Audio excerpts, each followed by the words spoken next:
En 2021, vous avez attaqué du coup la collaboration Affiliate Viking. Non. Alors, 2022. Ouais. ah, Attends, si, pardon. 2022, 2021. Attends. Oui, 2021, c'était. Attends, il y avait le Covid en 2020. Ouais. Et donc, on l'a fait tout de suite après Non, le Covid, non? 2021. Je me rappelle, j'ai fait l'édition post-Covid en équipe. Et c'est 2022, 2023, 2024. Et là, c'est actuellement la 4e édition. D'accord. Hmm. Et Mm. maintenant, c'est un peu monnaie courante de voir des progs enfin, des compétitions qui délèguent à des progs pour faire leur programmation de compète. Mais à l'époque, c'était assez novateur. En vrai, il n'y en avait pas beaucoup qui le faisaient. Pourquoi tu as Ouais. pris cette décision à l'époque? Alors, on n'est peut-être pas les premiers, mais on n'est pas loin d'être les premiers. Ou en tout cas, si on n'est pas les premiers, on est les Non, premiers à en avoir fait du bruit sur le sujet de dire on Ouais. prend ce parti pris-là.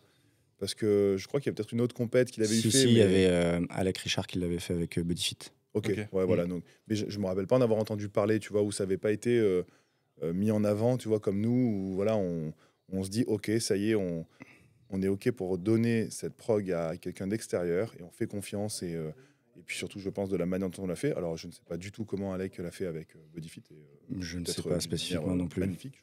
Je sais Ah, pas en du tout. l'édition en elle-même. Ouais, est-ce Ah ouais, que, elle était très je veux bien. dire, est-ce qu'il y a eu tous ces allers-retours comme nous on le fait avec toi, etc. Et c'est peut-être le cas, vraiment, je ne sais pas, donc je Ce parle serait pas le mieux là-dessus. placé pour en Ouais, parler un jour ou si, Et si si tu me jamais dis que Alec ça- tu passes à Nîmes. Ouais, carrément. Mais je crois qu'ils n'ont pas continué du coup la collaboration. Donc à mon avis, c'est que l'un des Hmm. deux parties devait pas être forcément. Peut-être, ouais.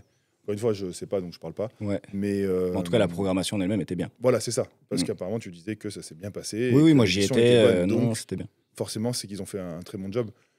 Mais en tout cas, donc, je parle là pour nous, d'avoir mis dans les mains de Jocelyn cette programmation. Pour moi, ça n'a pas été facile, forcément. Après, je sais aussi que Jocelyn, c'est quelqu'un qui a fait des Affiliates Battle depuis Première des édition. années, c'est ça. Ouais. Donc, Mhm. depuis le début, il est là. Donc, j'étais déjà assez certain que ça allait être mis dans des mains de quelqu'un qui aimait cette compétition. Et ça, c'est déjà super. Et puis, c'est le genre de personne, tu sais, quand tu lui parles, il va te parler des WOD, il va te parler de ce qui s'est passé en 2012 ici avec 14 squats. Et toi, tu Exactement. l'écoutes, tu fais ah ouais, ouais, mais tu sais pas du tout de quoi il te Tu sais, parle. il te le fait pour les games, mais aussi pour une petite compète qui s'est passée Ouais, dans non, le mais c'est sud-est ça de qui la est fou. France. Et Il a donc, toutes les refs. c'est ça. Et donc, à partir de là, je sais que c'était quand même quelqu'un qui vraiment était attaché à tout ça, qui s'y intéressait profondément. Et puis après, j'ai appris à le connaître de beaucoup de manières, de plein de manières différentes qui font que je me suis senti en sécurité de lui laisser ça. J'ai toujours eu cette vision des AFS Battle de faire grandir ce bébé, en fait, et je veux l'amener à un endroit dingue. Donc, je voulais que ce soit quelqu'un de très, très professionnel et dans le milieu et dans l'envie qui nous accompagne. Et donc, franchement, ouais, ça s'est passé de la belle manière. Ouais. Et en 2021, tu t'es dit, OK, là, le next step pour avancer avec les affiliates, c'est déléguer la programmation. Ouais. Je pensais que là, toi, tu avais atteint un petit peu le plafond Oui. et tu avais besoin d'une vision extérieure. Oui, parce que tu sais, ça revient à ce que je disais, tu veux t'entourer des meilleurs, c'est que tu pourras jamais tout faire toi-même, c'est pas possible. Et il y a un moment ou un autre, il y a des choses que tu maîtrises moins bien que d'autres personnes, faut l'accepter, en fait, c'est normal, heureusement. Donc, moi, il y avait des choses que je gérais moins bien que d'autres professionnels. Et je préfère aujourd'hui me dire que je m'entoure des meilleurs dans tous les domaines, et c'est ce que je suis en train de faire. Et comme ça, ma compète 1, elle n'est pas qu'à moi, elle est à plein d'autres personnes. Mhm. Et en plus de ça, ces personnes-là sont les meilleurs. Mais génial. Et Jocelyn en est l'exemple parfait. Qu'est-ce qui fait que ça dure aujourd'hui depuis 4 ans? Euh, il est responsive, tu vois, il répond rapidement, il est là, je te le dis à toi en direct d'ailleurs, Jo, mais pourquoi est-ce que c'est encore le cas aujourd'hui? Parce que c'est quelqu'un qui il aborde tous les sujets ensemble, tu vois, on le fait avec envie. Dès que je lui pose une question, hop, il me fait un retour. On se voit très souvent à Nîmes, il vient souvent, je viens aussi de temps en temps chez lui. Donc en fait, ça peut que bien se passer à partir du moment où ça communique énormément. Et ça, vraiment, avec Jo, c'est quelque chose qu'on s'est dit depuis le début. On veut qu'il y ait que cette communication, on veut qu'il y ait du testing, on veut y mettre les moyens. C'est-à-dire que, il le sait mieux que moi, mais il est là très très souvent. Et je le dis encore une fois, c'est pas juste un partenariat où on va le balancer un nom, ou, tu vois. Mhm. Non, non, c'est un travail monumental à faire pour que ce soit réglé, que ce soit carré. Et on le voit, hein, il y a plein de compétitions où la prog, c'est compliqué. Ça veut dire que c'est pas bien, ça veut dire que c'est compliqué. Et pour pouvoir que ça ne soit pas compliqué et qu'à la fin, la copie rendue, elle soit vraiment bonne, ça demande un travail colossal. T'étais à combien de testing l'année dernière lorsque la programmation était finalisée? 270. Et en vrai, c'est pas si énorme que ça, tu vois. Enfin, dans le sens où tout de suite, je passe pour un fou quand je dis 270, où la moitié des gens me disent ouais, c'est pas vrai, tu vois. Enfin, ça veut pas dire que moi j'ai fait les 270 watts, tu vois. J'ai un fitness éclaté, donc c'est pas possible. Mais la vérité, Ouais. c'est que la vérité, c'est que quand tu fais élite Donc, tu as teen, élite, femme, homme. Enfin, sans même parler de homme ou femme. Tu fais juste teen, élite, 35, 40, 45. Ça fait déjà 5 catégories où tu dois faire des testings spécifiques. Ensuite, c'est homme-femme. Il y a des gros écarts des fois dans les testings sur hommes et femmes. Ça te fait déjà 10. Ensuite, tu fais pareil avec les teams, élite, RX, inter. Et en plus, tu as homme-homme-homme et homme-homme-femme, ce qui te fait beaucoup, beaucoup de combinaisons en plus. Donc là, ça fait 6. Donc on en est à 16 et tu as 8 WOD. Tu fais déjà 16 fois 8, ça veut dire que tu as testé qu'une fois par catégorie.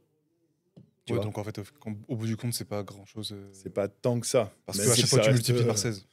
Bien, c'est ça. Ouais, Et l'idée, bien sûr, c'est d'organiser des week-ends de testing. Donc, on n'a pas fait 270 fois 1. Des fois, tu as des gens qui passent en même temps, etc. Ça compte un testing à chaque fois. Mais oui, ça représente un bon nombre de testings pour arriver à ce que tu veux à la fin. Ouais. Ouais. Il y a un gros écart entre ce que tu prévois au début et ce qui sort à la fin de cette phase de testing. En vérité, de moins en moins. Ouais. Parce que, en fait, d'année en année, tu prends des leçons. Oui. Tu vas de plus en plus vers la simplicité. Tu as l'œil de plus en plus aiguisé. Et aussi, j'ai une boîte à idées, comme un petit journal de bord, tu vois, mais version WOD, sur toutes les choses qui me plaisent et que je sais qui pourraient plaire à Mika, à l'équipe, à l'ADN des tables, etc. Et du coup, on va dire que tes événements phares, déjà, tu vois, tu peux un peu mieux les cibler. Et ensuite, c'est plus facile de tisser autour de tes événements phares. Ouais. Parce qu'après, tu es obligé de colorer le fitness. Donc, une fois que tu as choisi des événements phares, tu as peut-être bloqué certaines patterns de mouvement, tu vois, dans tel ou tel WOD. Et du coup, forcément, ça va être différent dans les autres WOD et ainsi de suite. Quand tu dis colorer le fitness, c'est quoi? Colorer le fitness, c'est que, on va dire que tu as différents curseurs pour réussir à construire ta programmation. Et peut-être, je sais pas, toi, tu as un point fort en snatch. Il y a une année, le snatch va sortir. Et l'année prochaine, ça va être le clean. Ouais. Tu vois, tu as certains patterns de mouvement qui vont sortir en capacité de travail, d'autres sur de la puissance. Et du coup, forcément, ça colore, tu vois, parce qu'on est tous quand même facilités avec certains bras de levier Oui, ou oui. autres, quoi. Ok, d'accord, je comprends mieux. Et là, tous les deux, quand vous faites votre réunion, enfin quand vous êtes mis ensemble, entre guillemets, en 2021, la vision derrière la programmation, c'était quoi? Qu'est-ce que tu voulais retrouver, toi, Mika, et Jocelyn? Qu'est-ce que tu as apporté aux deux? Enfin, c'était quoi vraiment la vision derrière la prog des affiliés de battle? Je crois que déjà, il y a eu une vraie. La chance qu'on a, c'est que Jocelyn a beaucoup d'expérience dans la prog et j'ai beaucoup d'expérience dans l'organisation d'événements. Et j'ai aussi de l'expérience dans la prog, loin d'être la sienne. Mais du coup, j'ai vu aussi, moi, certaines choses de prog qui ne vont pas dans des compètes ou qu'il ne faut pas faire, des erreurs, ou bien des points positifs à vraiment mettre en avant. Je te donne une idée comme ça. Le sprint d'une fin de journée, c'est quelque chose qu'au début, tu vois, le dernier WOD donc d'une journée, le mettre en mode sprint, c'est peut-être très logique pour d'autres ou pas du tout pour certains. Mais en vérité, ça permet, et là je vais essayer d'expliquer le détail de ça, mais ça permet à ce que le dernier WOD, quand il commence, entre le moment où il commence et le moment où il finit, il n'y a pas beaucoup de temps qui s'est écoulé. Donc ça te permet que certaines personnes qui ont commencé le WOD dans les premiers hits soient encore présents dans la compète, avant presque, tu vois, ne sont pas partis chez eux, Ouais, d'accord. et qui sont encore là, et que du coup, tu réussis à réunir encore beaucoup de monde et d'effervescence, là, tu vois, à la fin de ta journée, et de garder tout le monde ensemble. En plus, c'est du sprint, donc ça te donne envie de regarder parce que ça va aller vite. Oui. Donc, en tout cas, quand je dis sprint, je donne des exemples de WOD très courts. Hein. Du coup, tu vois, c'est des petites choses. Et en plus de ça, ça donne un feeling dans ta compète qui est plutôt intéressant, que les gens soient encore ici, que ça gueule, tu vois, en fin de journée. Tu sais, souvent, les gens sont fatigués en fin de journée, donc tu peux avoir le feeling, l'atmosphère un peu qui redescend, tu vois. Alors qu'au contraire, avec un sprint, tu viens redonner un peu tout ça. Les gens tchatchent, ça reste, ça parle déjà de demain. Voilà, c'est un petit quelque chose où je me rappelle avoir dit à Jo, tiens, ça, ce sprint de fin de journée, il faut qu'on arrive à le garder à chaque fois. C'est pour Et ça qu'on c'est- retrouve souvent des sprints aujourd'hui en fin Ouais. de compétition, tu penses? C'est Ouais. un peu le truc, c'est Souvent. fait. Très souvent. À chaque fois. En tout cas, chez nous, oui, c'est Et clairement. peut-être ce qu'on qu'on fait. vous surprendra et que ça changera, mais Et ouais, c'est vrai que ça, c'est quelque chose qu'on épicé aime le beaucoup. samedi soir et le dimanche soir en principe. Mm. C'est ce qu'on aime beaucoup. Ouais. Et Mika, au début, j'aimais bien, c'est aussi le côté old school. Tu vois, on est rentré un peu, crossfitement parlant, dans une période où on cherche beaucoup à innover, tu vois, à toujours essayer d'incruster des nouveaux mouvements, ce genre de choses. Et même des nouveaux formats, ou tu vois, des fenêtres, ce genre de choses.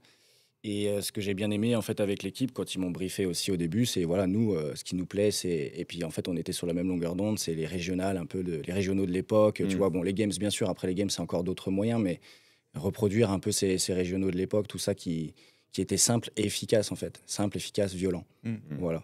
Et c'est cette simplicité en fait, tu vois, où tu vas retrouver des AMRAP, des Fortime, mais en fait tu as toujours un moyen de retravailler les combinaisons qui ont été faites. Par exemple, tu as toujours eu à l'époque flexion, suspension, tu vois, ce genre de choses. Et là, tu le changes avec flexion, alignement en handstand walk, ou tu vois. Et en fait, tu arrives à faire du nouveau avec de l'ancien. Ouais, une question Voilà. qui est revenue beaucoup, c'est comment tu arrives à innover chaque année et comment vous arrivez à innover chaque année dans le matos, dans la prog, dans l'événementiel. Toi, une des clés que tu gardes pour dire, pour pas juste refaire la même programmation en changeant quelques trucs, ça va être quoi par exemple?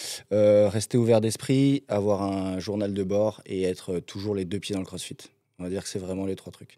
Être ouvert d'esprit parce qu'en fait, tu peux avoir des très bonnes idées, mais tu vois, par exemple, Mika, il m'apporte beaucoup. J'ai des membres de mon staff comme Chris ou autres qui m'apportent beaucoup aussi, parce que moi, je reste quelqu'un d'arborescent. Ça peut être aussi une force et une faiblesse. Et tu vois, Mika qui va me dire non, ça faut que ça reste plus simple. Chris qui va me dire non, ça, je pense que ça marchera mieux, etc. Et en fait, souvent, j'adore mettre un WOD en testing et je vais demander à tout le monde qu'est-ce qu'ils en pensent, tu vois. Bon, des gens de confiance, bien sûr, tu vois, mais je vais leur demander qu'est-ce qu'ils en pensent, etc. Et après, du coup, c'est à moi de m'imprégner de tout ça et d'en faire le meilleur rendu possible pour arriver à synthétiser, quoi. Euh, Ensuite, bah, le journal de bord, bah, voilà, hein, au début, tu fais ta première édition et tu es en même temps en train d'essayer de standardiser un peu ce que tu fais au niveau du modèle du sport aussi, parce que je veux dire, il n'y a personne qui nous donne un cahier des charges, faites ça, ça, ça, Ouais, ça, ouais. pour arriver à faire un test complet, tu vois. Donc, c'est toi qui dois un peu te creuser les méninges à ce sujet. Et le journal de bord, tu vois, te permet petit à petit, en fait, d'avoir. Là, j'ai déjà des idées pour 2026. Mika, il sait que j'ai une idée d'ailleurs, qu'il a, entre guillemets, pas voulu mettre en place cette année, parce que c'est vrai qu'elle est un petit peu compliquée. Mais pour l'année suivante, ce qui est bien avec eux, c'est avec le staff des tables, c'est que tu sais tout est possible. C'est Donc clair. ça, Et ça, j'aime ça parce que je lui donne pas de limite. En vrai, à chaque fois, je dis que ce soit matériel ou tes idées, on va le faire. Après, on cadre certaines choses juste parce qu'il faut rester dans des choses simples, ce qu'on aime, ça reste dans le ce qu'on bon aime dire. timing des choses, quoi. C'est tout. Par contre, je stopperai jamais sur ces idées. S'il faut commander du matos, s'il faut, on va le faire, c'est certain. Ouais, j'allais demander, est-ce qu'il y a une fois où tu as proposé un truc et tu t'es mangé un refus parce que trop compliqué à mettre en place? Euh, Non, non, vous en avez vrai, c'est toujours travaillé, logique, en fait, parce que tu vois, ce que j'aime bien dans les tables, et c'est aussi pour ça que moi, j'aurais du mal à m'engager aussi, et d'ailleurs, je ne m'engagerai pas avec un gros événement autre que les tables, parce que c'est impossible de faire ce travail deux fois, déjà d'une part. Et en fait, comme dit Mika, cette proximité, cette connexion, je vois très difficile, en fait, de la reproduire une deuxième fois aussi. Et, euh, et du coup, en fait, c'est toujours en toute logique que les décisions sont prises par rapport à quelles sont nos ressources humaines, qu'est-ce que le CrossFit a besoin là en ce moment, est-ce qu'on va Mm. respecter la timeline, tu vois, Mm. est-ce que le show va être respecté aussi, est-ce qu'il va y avoir une bonne expérience athlète. Donc en fait, tu fais toujours un tour de table sur tous ces sujets-là. Et bon, bah voilà, après, l'idée, est-ce qu'elle est bonne ou pas par rapport à ce contexte, et c'est tout.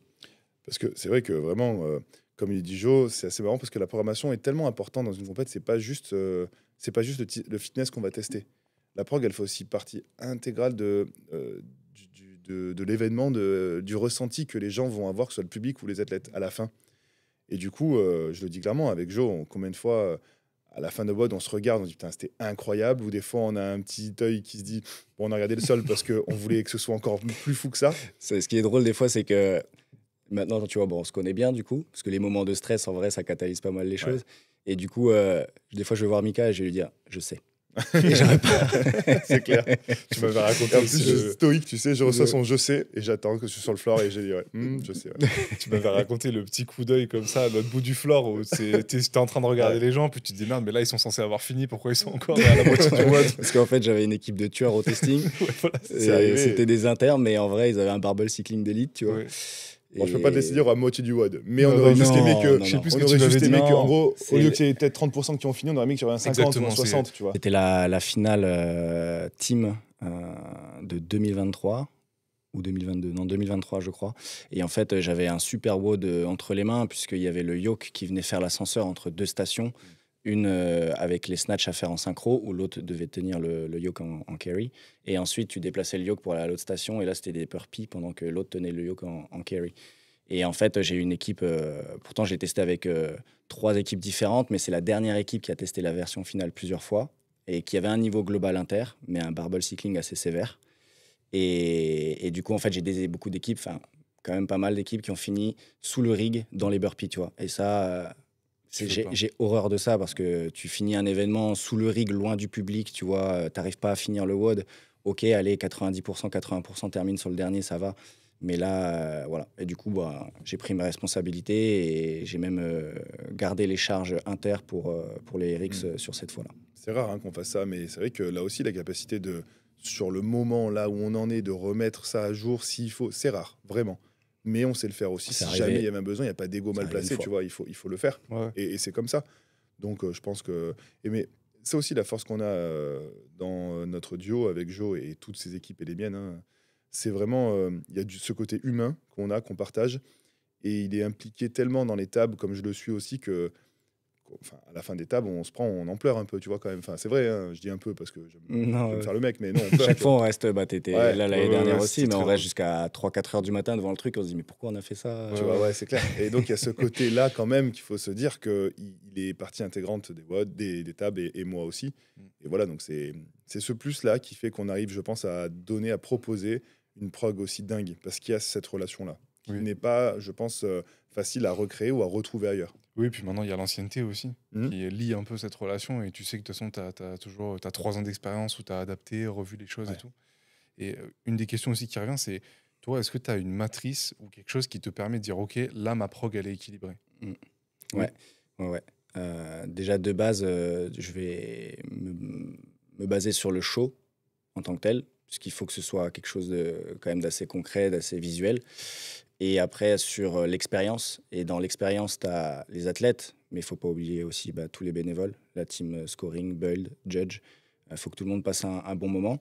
À partir de là, en fait, dans ma boîte à idées, tu vois, je vais avoir des tests que j'ai vraiment envie de mettre en place sur des événements phares, notamment en discutant bien sûr aussi avec toute l'équipe, avec Mika, etc., qui ont des fois envie de colorer un peu certaines choses. Ou vous allez voir, là, comme Mika en a parlé aussi, le vendredi soir, on essaie de garder en fait la cohérence entre ce qui est proposé sur le floor et l'ambiance qui est créée.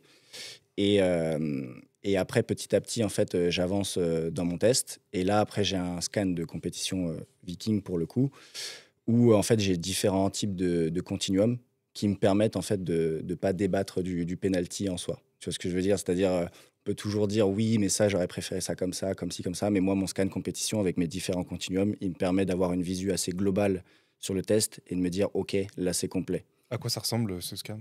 Enfin, même ce continuum, c'est un fichier Excel, tu rentres toutes les données Ouais, dedans et ça te ouais, ressort c'est quelque ça. chose de. Ouais, c'est ça, c'est un fichier Excel avec différents types de paramètres. Puis après, une analyse des flows aussi, parce que des fois, juste le flow du WOD peut changer un peu l'impact qu'il va y avoir sur l'athlète. Ok. Tu vois, tu mets le même nombre de répétitions, le même temps, les mêmes mouvements, mais tu le mets en format dégressif ou en miroir ou autre, ça peut impacter différemment aussi. Et suite à ça, en fait, je sais que là, je suis cohérent par rapport au pattern de mouvement, par rapport au stimulus, aux zones d'intensité, au continuum neuromusculaire, à plein de choses Ouais. différentes. Oui, à la fin, tu as un truc un peu comme FIFA ou PES où tu as tous les trucs qui sont répartis et tu sais que ton test, il est complet, quoi. Voilà, c'est Tu ça. peux pas avoir de gens qui sortent et qui disent, ouais, il y avait Oui, trop de barres lourdes, il y avait trop de gym. c'est ça, parce que c'est la beauté du CrossFit aussi, c'est que c'est pas fermé. Ouais. Il y a toujours une part à l'originalité dans le testing, et c'est ça qui donne des colorations un peu différentes d'un événement à l'autre. Mais il faudrait avoir quand même une grille pour standardiser en fait qu'est-ce qui est un test complet ou qui ne l'est pas. Peu importe la couleur que tu lui donnes, mais en tout cas, il rentre dans cette grille-là. Et d'ailleurs, ce serait vraiment quelque chose à soulever, et j'espère que ce sera fait, c'est qu'il y a un label qui soit vraiment créé dans ce sport. Alors après, je conçois que tous les événements, tu vois, là, à l'heure actuelle, c'est vrai que beaucoup d'événements ont la licence CrossFit. On peut pas forcément, tout le monde ne peut pas avoir l'équipe comme Mika nous propose pour l'étape pour arriver à faire les choses à 100%, tu vois, mais peut-être qu'il y a un premier label et un second label un peu plus premium ou gold ou j'en sais rien, tu vois, où là vraiment tu payes pour avoir ce label. C'est vraiment un gage de qualité. Il y a des gens qui viennent vérifier un peu ce que tu fais, si le cahier des charges est respecté, etc., qui t'aident aussi peut-être un peu en même temps, tu vois. Et du coup, ça permettrait de sécuriser un peu en fait l'image que tu donnes au sport. Oui, qui viendrait Ouais. juger peut-être aussi ta programmation en plus des. C'est ça, et c'est ça qui est dur de juger une programmation. Parce que tu vois, je ne sais pas si tu as déjà essayé tu programmes un événement avec quelqu'un, on y avait même réfléchi au début avec Mika et Julien. C'est très compliqué en fait, parce que ça reste une vision aussi. Et Très tout le monde- personnel, quoi. c'est personnel, ouais, parce qu'une fois que tu as choisi de polariser, par exemple, je sais pas, on va dire samedi soir et dimanche soir, tu as choisi tes tests, tu peux pas réutiliser les mouvements ou autres, tu vois, dans d'autres formats, tu vois. Il faut que le test il reste complet sur ce continuum-là aussi. Donc c'est ça qui est compliqué, mais par contre, ce qui est possible, c'est d'identifier différents types de stimulus de ces stimulus-là, standardiser différents types de formats. Admettons, tu identifies 12 stimulus, 10 formats par stimulus, tu as déjà 120 combinaisons possibles. Et en plus, sur certains événements, tu peux leur permettre d'avoir un petit peu de hors-piste. Imaginons, je sais pas, tu as 8 WOD, on t'oblige sur 7 WOD à rentrer dans ces 120 formats, 120 possibilités. Et si tu veux faire un hors-piste, pour garder un petit peu ce côté funky du CrossFit, tu peux. Pour les gens qui sont juste dans des box et tout, qu'est-ce que tu considères un hors-piste? Un hors-piste, un WOD avec un pétard, par exemple. Ouais, c'est ça. Ouais, C'est un carrément. hors-piste, tu vois. Et bon, on l'a fait. C'était pas forcément. On avait envie d'essayer. Ouais. On Ouais, avait ouais, envie ouais. d'essayer, voilà, faut s'assumer. On n'en était pas encore à des cash prize ultra élevés où il y avait quand même pas mal de WOD aussi. C'était mélangé, tu vois, Ça c'était fait pas son effet.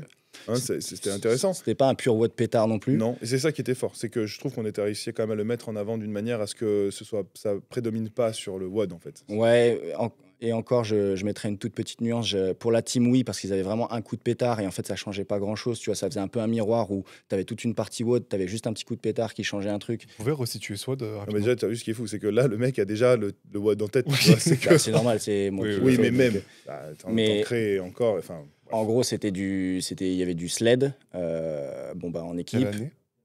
2022 ou 2022, je pense. 2022, Ouais, c'était ouais. la deuxième. Attends, non, t'as Non, raison, 2023, 2023. 2023, Ouais, ouais, t'as raison. Et après, il y avait du run. Ouais. C'était un WOD en 2 parties. Mais Ça ouais, passe vite. Ouais, c'est ouf. hein. En 2021, j'ai t'imagines l'impression que ouais, c'était il y a super longtemps. Et ouais, il y avait du sled drag en indiv avec de l'éco-bike. Et ensuite, en fait, t'avais un coup de pétard à mettre et tu pouvais repartir. Mais t'avais une fenêtre de temps. Pétard, en c'est fait. coup de flingue. Hein, parce que Quand moi, au t'as- début, j'ai eu du mal à situer c'est- aussi. c'est Ça pas m'est grave. venu après. C'est vrai que moi, je parle comme si j'étais au bar là. T'as mais oublié les cadres en fait. c'est ça. C'était Pentashot à Ouais. l'époque. Donc, c'était des pistolets laser. C'est vrai qu'il y a eu cette mode pendant 2 ans où toutes les compètes abordaient un petit peu. les Ouais, c'est pintars. ça. Et en fait, j'avais envie qu'on puisse garder cette originalité, tu vois, dans l'événement, tout en gardant en fait le côté impactant du CrossFit et que ce soit pas le coup de pétard qui fasse la différence. Ouais. Et c'est pour ça qu'on avait donné une fenêtre de temps où tu Mm. peux pas dépasser. Si tu rates et c'est pas grave, tu passes à la suite. Mais cette fenêtre de temps était encore un tout petit peu trop élevée pour l'indiv. Alors que la team, en fait, ils avaient juste un coup de pétard chacun au milieu du WOD. Et du coup, en vrai, ça changeait pas grand chose à part le côté funky du WOD. Et attends, le nom du WOD, c'était quoi? Le Jaguar. Attends, c'était quoi déjà C'est ça. Non, Jaguar, c'était le premier avec les Ouais, sauts ouais, par-dessus les trucs. Là. Non, c'est ça, c'était. c'était Jaguar, Comment c'est le stage Stage Jaguar. Stage Jaguar, exactement. Ouais. Voilà. Oui, je me rappelle. Et Voilà. à l'époque, il y avait eu la vidéo Oui, là. qui était sortie sur ça. Oui, ouais, exact. exact. exact. Ouais. C'est moi vrai aussi, qu'on j'ai en avait l'impression fait que tout c'était un fromage. il y a 4 ans. Ah ouais. Abusé. Ouais, tout à fait. Et Et c'est- d'ailleurs, j'avais une question pour vous. Qu'est-ce que vous pensez des flotteurs en compétition? C'est un sujet qui fait débat habituellement. Est-ce qu'on en met, est-ce qu'on n'en met pas? Il y a des gens qui disent putain, faire reposer le score là-dessus, c'est dur.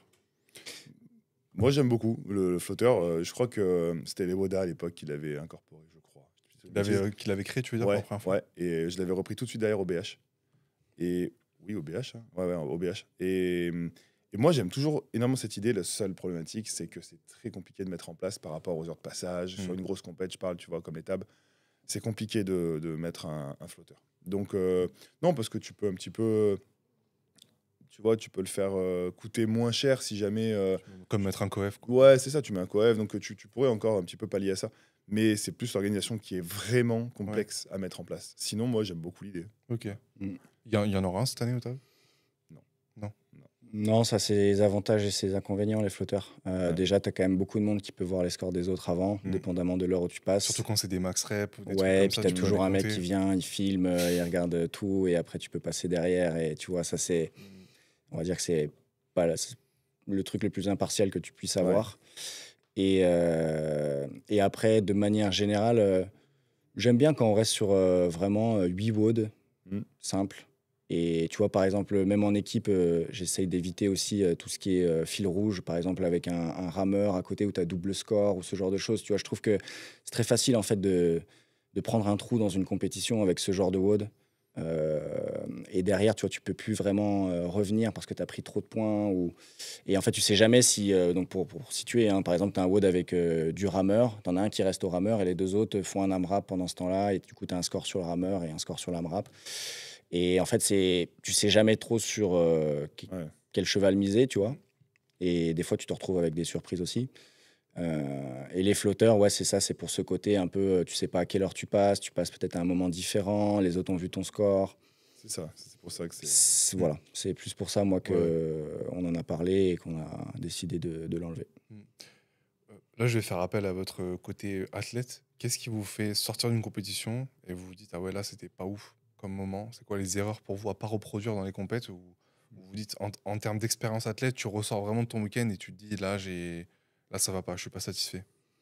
Quand j'ai pas Est-ce eu que c'est- l'impression de pouvoir m'exprimer, bon, après, moi, ça fait très longtemps que j'ai pas fait de compète, mais en tout cas, bah, par contre, je suis des athlètes tous les ans, X fois par an sur des compètes. Et le plus frustrant pour un athlète, c'est d'avoir eu l'impression de s'entraîner fort et de ne pas pouvoir exprimer son fitness.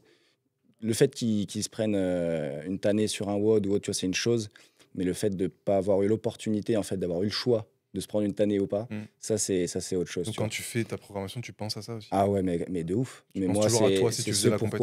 c'est ce pourquoi je suis investi aussi, en plus de l'équipe, de tout ça Hmm. dans ce projet, c'est que pour moi, on se doit euh, de développer ce sport et que les gens puissent se projeter sur des années et se dire la compétition, ça restera quand même un juge de paix, tu vois, une finalité où je sais que je vais pouvoir un peu exprimer le côté guerrier que j'ai travaillé dans mon garage Hmm. tous les jours pendant X années, tu vois. Et ça a déjà été problématique sur des compétitions. J'ai le souvenir d'un athlète, tu vois, Karl Rocheteau, il s'appelait, qui s'était entraîné, quelqu'un de voilà qui avait pas des capacités de ouf, tu vois, à la base, qui s'était entraîné vraiment 3 ans pour pouvoir participer à un événement tel que le nôtre. Et il s'entraînait, alors c'était un choix, hein, il s'est entraîné dans son garage. Moi, il m'a envoyé des vidéos pour correction, ça fumait comme un super saiyan autour de sa tête et tout. Il avait des enfants, il avait tu vois, une vie remplie, mais il avait décidé de pousser un peu à son paroxysme ce qu'il pouvait faire dans ce sport. Et il a pris 3 ans à s'entraîner et il est arrivé sur un événement. Et le dimanche matin, il y a eu un cut sur la plage où on lui dit bah, écoute, tu reviens pas au Dôme. Donc c'était au Marseille Throwdown pour le coup. Tu reviens pas au Dôme alors qu'il était vraiment bien classé. C'est l'année où il y avait Can Porter, il y a le Hosteux, Dumain, enfin Antoine Dumain, pardon. Qui c'est qu'il y avait d'autres? Mais il y avait vraiment des beaux noms, tu vois. Et lui, là, je crois qu'il était quelque chose comme 18e. Et là, cut à 15 sur la plage le dimanche matin après un WOD American Swing Paddle. Et si tu veux, ça lui a mis tellement une claque de se dire mais attends, mais je suis quand même, je sais plus, il était 18e ou quelque Ou chose sur comme ça. 40? Sur 40, ouais. Ouais. Il était 18e sur 40 avec du beau monde vraiment Ouais, devant, ouais. tu vois. Et là, tu vois, j'ai fait un WOD la veille où c'était, pour le coup, pentashot. Et après, il fallait faire 75 thrusters. Et tu prenais des pénalités. C'était original, mais c'était pas CrossFit dans le sens où on l'entend, le noyau dur du modèle du sport du CrossFit, quoi. Donc en fait, j'ai pas vraiment pu forcément m'exprimer à 100%. Le dimanche matin, je fais un WOD avec des American Swing où tout le monde fait unbroken. Et c'est celui qui tire la kettlebell le plus vite, tu vois, qui est devant. Et derrière, j'arrive sur un paddle où je peux pas doubler parce que c'est un virage et tu as tous les autres qui sont devant. Et là, on me dit ciao sur la plage. Et derrière, 2 WOD de CrossFit. Et non, mais tu vois, et Karl a arrêté. Il a arrêté le sport? Ah, bah, pas le sport, mais Ouais, il a arrêté le CrossFit compétition après ça, tu vois. Et je comprends en vrai, tu vois, ça fait 3 ans que tu t'entraînes. Alors certes, on va pas tous aux Games, mais il y a des gens qui se donnent fort dans le temps qu'ils ont pour arriver à ce genre de moment-là, tu vois. Et ils veulent pas se dire, ouais, moi j'ai fait ci, ça. Ils veulent juste se dire, j'ai pu vraiment prendre un kiff monumental. Il y a des gens qui ont pensé à l'expérience athlète sur place et j'ai pu m'exprimer. Et tu vois, c'est des choses comme ça où je me suis dit, mais nous, la plus belle récompense qu'on a, c'est des athlètes à la fin qui nous disent, bah, j'ai hâte d'être là l'année prochaine et je vais m'entraîner fort pour revenir sur ce floor, tu vois.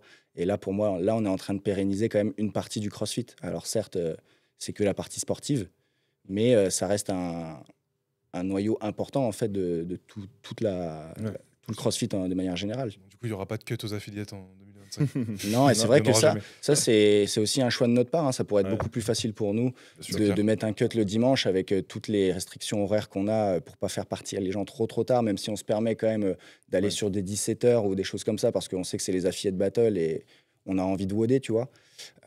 Mais on pourrait se dire, vas-y, on coupe de moitié, et du coup, Sûr. on peut mettre des événements un peu plus faciles aussi en termes d'organisation, de matériel, de timeline.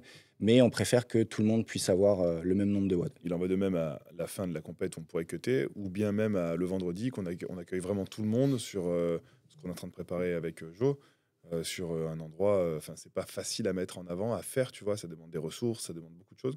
Bon, on le fait quand même pour tous. Mm. Et justement, si moi je devais répondre à ta question sur qu'est-ce qui pourrait m'embêter à un moment, c'est justement que tout le monde n'ait pas eu la même chose. Que tout le monde, tu vois, ça n'a pas été fair play pour tous de la même manière.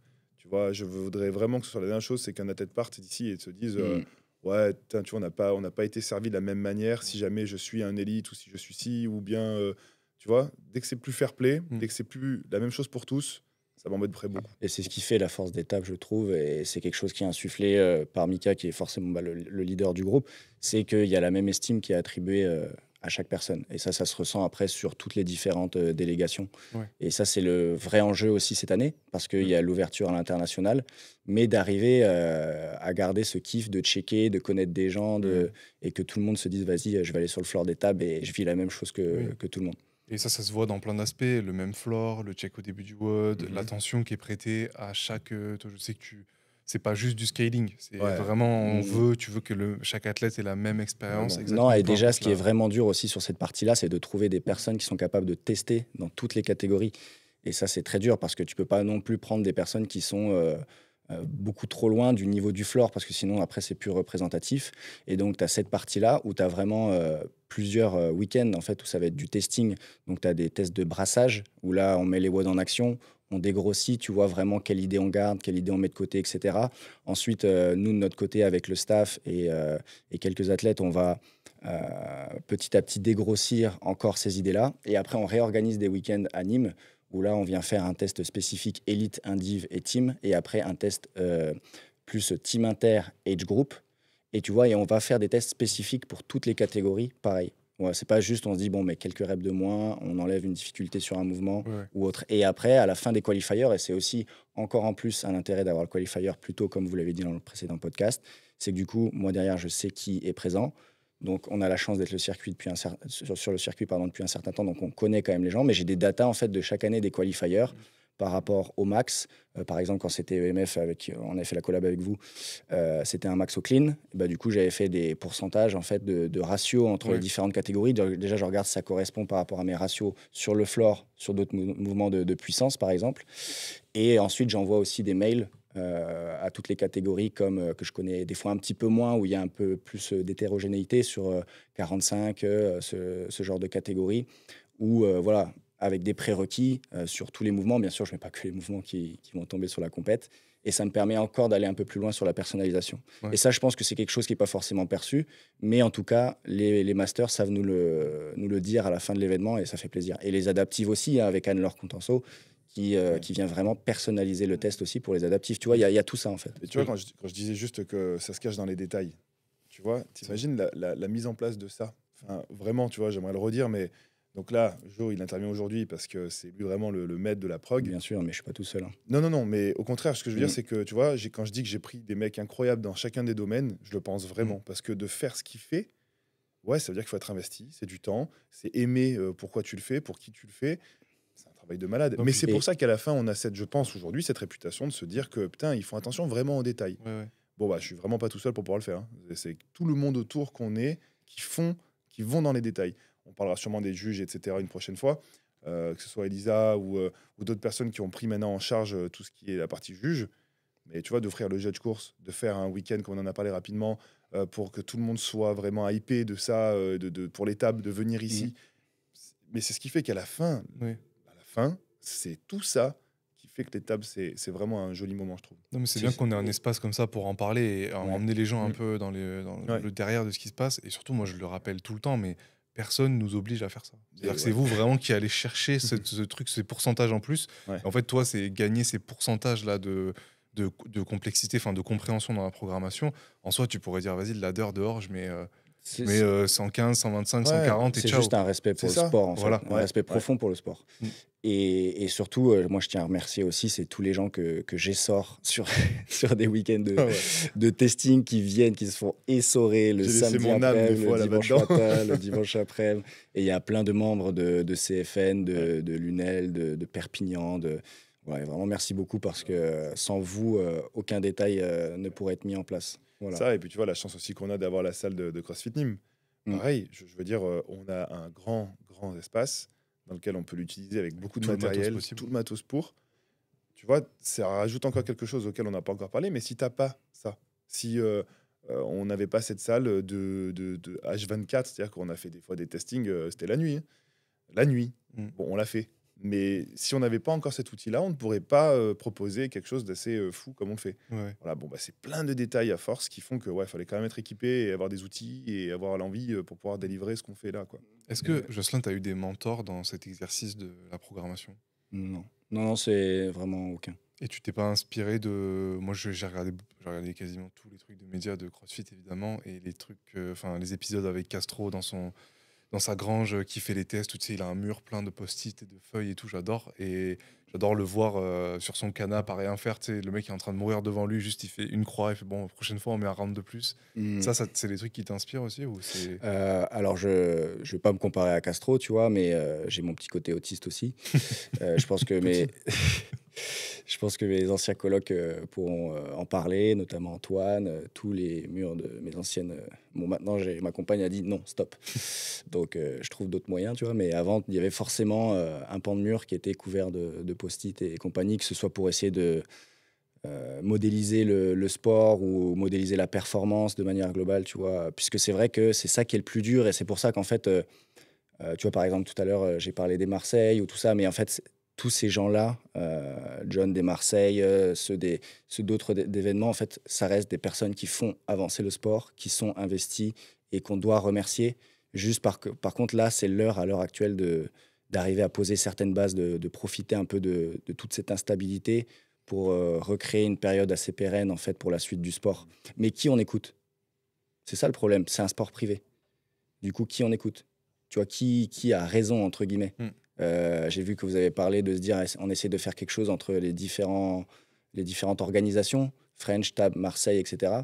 Qui prend le lead? Ouais, c'est pour ça que je dis que ça va être très très compliqué. Et Tu vois, c'est Ouais, c'est clair. qui standardise? Qui dit, moi, le label, ça va être ça? Bah, pour moi, ça doit rester CrossFit. Et on est là. J'espère en fait que CrossFit va peut-être un petit peu s'ouvrir aussi à tout ça, parce que ce qui a fait leur force, c'est de créer ce noyau dur, parce que tout le monde voulait leur piquer un peu la méthode, leur dire qu'ils n'avaient rien inventé, etc. Et tu vois, on l'a toujours vu un peu sur les level 1, les level 2, tu sens que c'est la formation CrossFit, et tu es là pour apprendre d'eux, et c'est exactement ça qu'il faut. Et en fait, ils ont créé ce noyau dur un peu fermé, mais petit à petit, en fait, il y a tout un écosystème qui s'est créé autour grâce à eux. Et en fait, il y a des gens qui sont compétents aussi dans cet écosystème et qui ont envie d'aider. Moi, je suis pas là juste pour vendre des progs. Franchement, si j'étais là juste pour vendre des progs, je changerais de métier parce que je peux faire plus d'argent dans autre chose. Tu vois, je suis là parce que je suis passionné et parce que je peux rencontrer des gens comme vous qui sont passionnés et parce qu'il y a un sport qui fédère et tout ça. Et donc, je pense que c'est juste là maintenant, j'espère en fait que CrossFit va réussir à s'ouvrir un petit peu. Et en tout cas, pour la partie sportive, de redorer un peu le blason de ce label et de faire en sorte que ce soit quand même vérifié derrière, parce qu'il y a des gens qui sont prêts à le faire. Et il faut que les événements puissent avoir aussi une petite partie de leur budget pour payer ça et pour rendre à César ce qui appartient à César aussi par rapport à CrossFit. Et que du coup, on reste dans cette lignée-là et qu'il y ait des choses standardisées sur lesquelles on puisse s'appuyer. Voilà. Cette année, ça t'a atteint particulièrement ce qui s'est passé avec les Marseille, de voir tes athlètes peut-être galérer sur le qualifier ou... Je sais que tu as pris position publiquement sur le poste des Marseille. Mais j'aime pas faire ça parce que, encore une fois, tu vois, j'ai parlé des Marseillais tout à l'heure, mais c'est un événement, encore une fois, que je respecte. Parce que je vais pas me répéter, mais je l'ai déjà dit, de toute façon, je les respecte. Je me suis permis de communiquer par message, en commentaire, parce que ça fait des années que je ressens quelque chose. Et du coup, là, je me disais, c'est peut-être le moment. Alors, ok, c'est un petit peu. Ils vont peut-être le prendre un peu de manière orgueilleuse ou pas, tu vois, parce que ça reste un commentaire d'un post Instagram. Mais j'avais envie de mettre un petit truc en plus pour peut-être que ça fasse un peu bouger les choses, tu vois. J'ai pas cette prétention, mais tu vois ce que je t'ai expliqué avec Karl Rocheteau. Oui. Après, pour moi, ça a été très compliqué, tu vois, de remotiver des athlètes pour certains événements, tu vois. Et j'ai juste envie que ça avance. Et pour moi, en fait, je comprends tout à fait que ce soit compliqué, en fait, quand tu délègues pas, d'arriver à tout gérer, tu vois. Franchement, le temps qu'on y passe, et les gens ne se rendent pas forcément compte. Et pareil dans les autres délégations, c'est ce qui fait la force du truc, tu vois. Et en fait, si tu n'as pas les deux pieds dedans dans le sport, que tu encadres pas des athlètes un peu de tout niveau, c'est très compliqué en fait d'arriver à les défier parce que tu les comprends pas forcément. Et c'est là où quand tu mets des crossovers, des doubles crossovers en fait en février, pour des athlètes qui sortent en principe d'un off-season. Alors oui, certes, tu vas me dire, un athlète, ce qui est beau dans le CrossFit, c'est la capacité à s'adapter, mais on ne peut pas le tourner à toutes les sauces, ça. La vérité, c'est qu'il y a beaucoup d'athlètes, même élites, qui s'entraînent 5 fois semaine. Et dans le temps qu'ils ont, déjà, ils ne vont pas prioriser 30 minutes par semaine sur des doubles crossovers. Donc oui, certes, tu as 10% des athlètes élites qui vont s'entraîner dessus, mais en fait, tu es là pour faire un qualifier en février. Fais des choses simples où tout le monde peut exprimer du fitness. Et ensuite, sur l'événement, tu mets des trucs un peu plus compliqués. Parce que là, tu auras eu le temps, dans ta période d'affûtage, d'aller toucher en fait des choses un peu plus spécifiques au sport, mais qui ne te rapportent pas forcément un fitness énorme comme des doubles crossovers, là où tu pourrais mettre du temps sur une autre partie de ton fitness sur un off-season, quoi. Mika, aujourd'hui, tu arriverais à ajouter à la charge de travail de l'organisation de l'événement des tables la programmation en plus? Moi? Ouais. Non. Je veux dire, le faire en interne, tu vois. Non, Aujourd'hui, c'est impossible. L'événement a pris trop d'ampleur, vraiment, c'est trop compliqué. Il y a trop de choses à mettre en place, de penser à 1000 sujets pour pouvoir prendre comme je l'ai eu fait pendant des années, la prog. Impossible. En fait, tu peux faire le choix de le faire, mais du coup, tu vas être victime un peu de tes propres biais et du temps que tu as imparti pour le faire, alors que Oui, quelqu'un de spécialisé va faire que ça, quoi. carrément. Et puis, je pense que Jocelyn a dit quelque chose de très juste, c'est que aujourd'hui, je ne suis pas un athlète de haut niveau, tu vois. Voilà. Et du coup, j'ai pas assez les deux pieds dedans pour pouvoir proposer quelque chose de sérieux à des athlètes qui me boufferaient, tu vois. Donc, je peux pas, j'arriverai pas à faire un test logique. Là où Jocelyn, lui, a les pieds dedans, Oui. et donc je pense qu'il propose quelque chose de vraiment très, très bon. Mais je ne suis pas du tout un athlète de haut niveau. Et ça, déjà, c'est quelque chose qu'il faut qu'il évolue aussi dans le CrossFit. Mais je pense que Mika voulait dire, c'est que j'encadre des Oui. athlètes qui sont dans nos compétitions et dans différents événements. Mais Moi, j'ai pas les pieds dedans comme toi, tu les as là. Tu oui, vois, là, voilà, donc c'est Je ça. suis pas assez proche. C'est Aujourd'hui, des gens qui sont passés derrière la barrière, comme nous, tu vois, depuis un certain nombre d'années, qui prennent du recul sur comment on amène un compétiteur de ce niveau-là à ce niveau-là, comment on teste un compétiteur sur place. Et en fait, de A à Z, tu essaies de les accompagner dans ce parcours sportif. C'est tout. là où tu vois, je pense, j'ai encore les capacités, les compétences pour me challenger à programmer les BHC. Tu vois, je le fais et je pense que ça fonctionne avec tous parce que tout le monde est très content des BHC à chaque fois. J'ai une prog qui est aussi bien pour des débutants que pour des mecs qui s'envoient du CrossFit depuis 10 ans, tu vois. Et ça fonctionne. Mais je n'aurai pas aujourd'hui les capacités ni les compétences pour pouvoir programmer quelque chose de réellement pertinent à de l'élite comme au TAB. C'est pas possible. Et c'est ça, et il faut juste prendre en compte aussi que là, on arrive à un niveau, les tables, où tu as des gens qui ont quand même priorisé certaines parties de leur vie pour C'est ça. performer. Donc après, oui, certes, il ne faut pas qu'on se prenne la tête, faut pas qu'on se prenne trop au sérieux, tu vois, ça reste du Non. CrossFit, tout ça, mais tu as des gens voilà, Ouais. qui ont une vie de famille, qui ont tout ça, mais qui veulent faire du sport de haut niveau, qui sont pas pros dans le sens où c'est pas directement CrossFit qui les paye, mais c'est des partenaires extérieurs, tu vois, qui sont dans cette démarche-là, avec des cash price aussi à l'arrivée. Et du coup, c'est important pour nous d'essayer de les tester de la meilleure des manières possibles. Et ça revient, tu vois, comme on disait, respecter les athlètes, c'est ça aussi.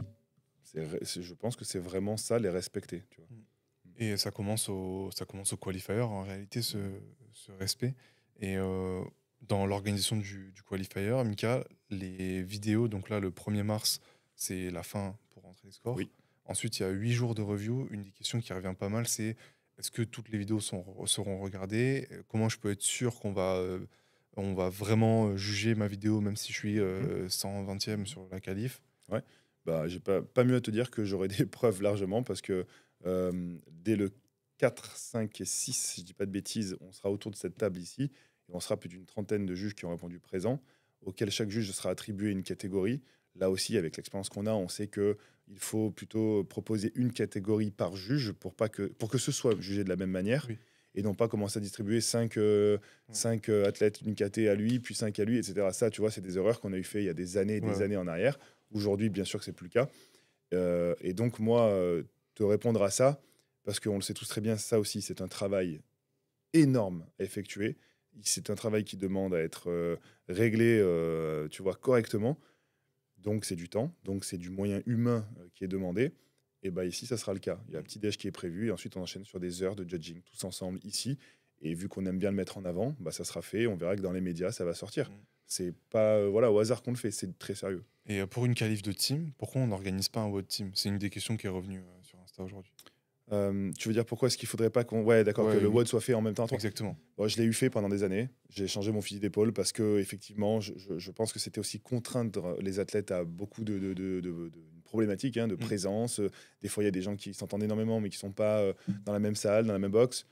Donc, il faut se rejoindre, etc., etc. Donc, ouais, j'ai changé mon fusil d'épaule et je me suis dit que autoriser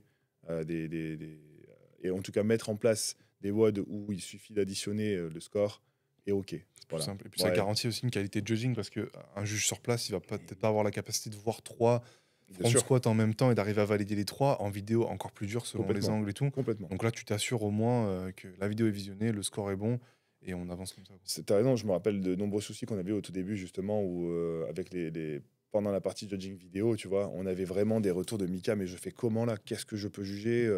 Comment je peux pas être sérieux sur mon judging à ce moment-là. Et là aussi, bah, aujourd'hui, ce qu'on veut, c'est éviter à tout prix ce genre de problème, tu vois. On veut surtout pas qu'il y en ait. Et c'est pour ça qu'on, des fois, simplifie certains WOD parce que c'est une qualif en ligne et que donc il va y avoir du judging vidéo. Là aussi, bah, c'est ce qu'on disait la dernière fois. On fait en sorte qu'il n'y ait pas de on-dit sur ça et que ce soit nickel. Parfait. Et question pour vous deux. Quel était pour vous le workout le plus dur que vous ayez proposé aux tables? Vraiment le workout où les Le gens sont workout le sortis et vous ont dit, là, workout je le suis plus dur fracassé. Il arrive en 2025. Vraiment. Ah ouais? Donne-moi le numéro de l'event. Hein De- Le vendredi soir. Le vendredi soir, ok. Là, tu l'assumes comme le plus dur. Ouais, Ça va être incroyable alors. Parce Ouais, que ouais, là, vous allez donner votre âme. parce que... Tu l'as en tête là? Ouais, je l'ai en Ok. tête. Ouais. Un, je l'ai en tête. Et de deux, j'ai aussi le show en tête qu'il va y avoir sur ce WOD. Hmm. Ils sont pas prêts. Parce Franchement, que déjà, c'est un très bon moment. le WOD, où, bah, je crois que c'était par Nastamina où tu faisais le tour et après il y avait les Johan, les Gigor Step Up. c'est ça? C'était Ouais. Prison Island, non? Oui, Celui dont tu me parles? je sais plus, celui où tu finissais en faisant les. Il y avait le tour du stade Ouais, c'est ça. avec du Parnasse, Ouais, le Tour Farmer de France, Walk. Ouais, Ouais, c'était Prison c'était Island. ça. Celui-là était quand même costaud aussi. Ouais, il était... Donc là, on est à quel niveau de difficulté au-dessus de celui-là? C'est pas pareil. Ah ouais, c'est pas la même vraiment demande. pas pareil. Là c'est capot ouvert sûr. Sûr. T'as pas le Mais choix en capot fait. ouvert, mais Et tu vraiment... pourras pas te cacher. Ouais, c'est ça. Bah, en fait, non, au contraire. Ouais, Tu vas pas pouvoir te cacher. Et en fait, on va te regarder, mec. ouais, Et le vraiment. workout le plus fun? Ah, ça c'est personnel, je pense, mais moi j'ai bien aimé. Ça fait un peu Que ce soit, bizarre de parler de ses spectacle. propres tests, mais en tout cas j'avais bien aimé le hanging biathlon. Tu peux rappeler vite. Hanging biathlon, c'était un test où C'est vous le aviez du ski erg et ensuite vous aviez des ring muscle up à faire. Et après, donc vous retournez au ski, ring, et c'est un format dégressif sur les ring muscle up. Et en fait, si vous breakez les ring muscle up, il fallait venir faire une aller-retour, pénalité en faisant le tour du ski erg. Et du coup, le ski erg, il y en a plusieurs qui se sont trompés un peu sur le pacing parce que ce que j'aime bien, c'est que quand tu utilises un petit peu les dorsaux, les triceps avant, après ça répond moins bien. Tu vois, au niveau du réflexe d'étirement un peu sur les ring muscle up. Et du coup, ils avaient ça en tête, mais ça n'a pas fonctionné parce qu'ils ont été trop forts au ring. Puis tu as la fameuse dernière série où tout le monde se dit, vas-y, les 10 rings émus, sachez le faire. Ça passe. Et là, t'essayes, et ça break. Et des fois même, il y en a qui ont breaké 2 fois sans le vouloir. Et du coup, ça fait le tour comme ça, tu vois, un peu la queue entre les jambes devant le public sur le ski. Et après, le deuxième, peut-être Never Walk Alone, où ça, c'était un test où tu devais faire des GHD sit-up. Ensuite, tu avais des push-jerk. Tu ramenais ta barre en front rack lunges vers le GHD. Tu refaisais tes GHD qui augmentaient. Donc là, il y avait la mainline qui s'est fatiguée un peu plus. Refais les push-jerk devant le public. Tu ramenais ta barre un peu vers le GHD en front rack walking lunge. Et là, après ta plus grosse série de GHD, où tu étais sûr de finir en mode centaure, le corps coupé en deux, là, c'était l'heure de faire un mouvement qui réunit tous les trucs que tu avais pré-fatigués. Le overhead walking lunges sur 10 mètres face au public. Et en fait, c'est que 10 mètres. Mais c'est d'où le titre, enfin le nom du WOD, Never Walk Alone, tu vois. C'est parce que tout le monde se retrouve un peu sur cette marche qui te paraît 50 mètres, tu vois. Et C'était fort celui-ci, ouais.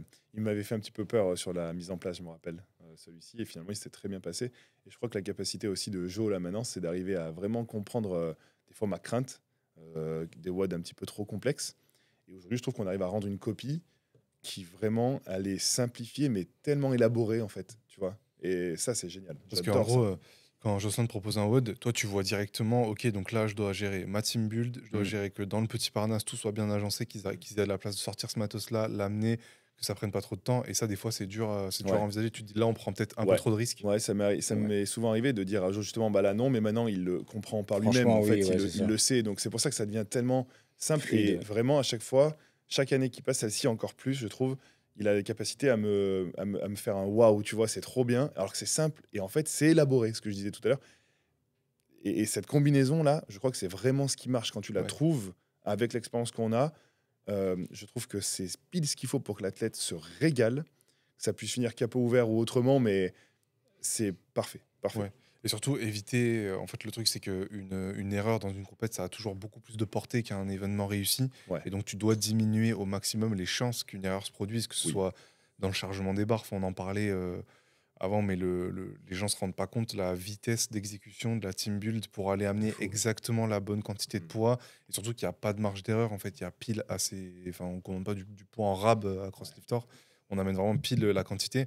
Et du coup, c'est très, très dur à cadencer tout ça, quoi. C'est ça, tu vois, un de mes plus gros regrets aussi, c'était la première année, dernier test, c'était bar muscle up, front squat du sol. Et les charges, en fait, tu peux mettre des barres à la fin, tu vois, ça reste toujours contraignant pour la team build parce qu'ils doivent rester, tu vois, sous le qui-vive jusqu'à la fin. Ils savent qu'ils vont mobiliser des poids jusqu'à la fin du dimanche soir, alors que ça fait 3 jours qu'ils se font rouler dessus. Enfin, 3 jours. Il Ouais. faut voir ce qu'ils font aussi avant. C'est ça. C'est 15 jours, on va dire. Voilà. Parce qu'il y a tout à charger, décharger, etc. Après, semis, ils Donc, arrivent, franchement, ouais, faut y ouais, aller ils déjà. sont solides de fou. Ils ont les lombaires en titane. Et là, dernier événement, tu peux mettre des barres, mais là, en fait, c'était des charges progressives. Et du coup, c'est les athlètes qui devaient charger. Mais du coup, à chaque fois, il fallait ramener les barres au fond du floor. Parce qu'il faut penser à ça aussi, tu vois. Quand tu fais les WOD, il faut penser au juge.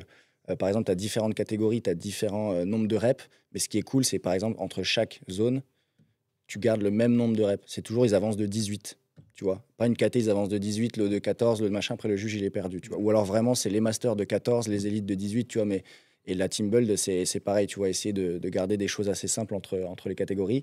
Et là, donc, pour resituer, sur ce dernier WOD, tu les gardes avec des barres à la fin. En plus, il faut redécharger les barres, les reculer.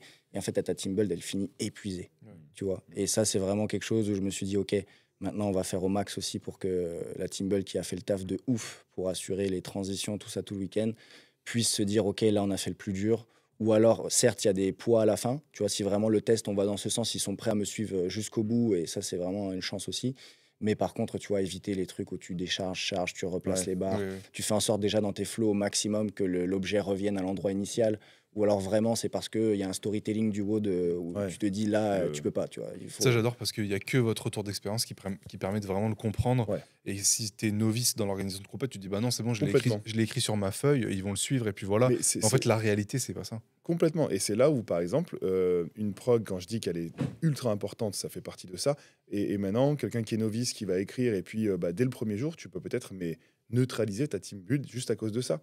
Parce qu'en fait, tu les as épuisés dès le premier jour. Donc, deuxième jour, ils vont être moins en forme. Ton troisième jour, ils vont être sur les rotules, ils vont faire des erreurs. Ça y est, ta compète, tu l'as foirée. Mm. Mais pas parce que ta team build n'était pas opérationnelle.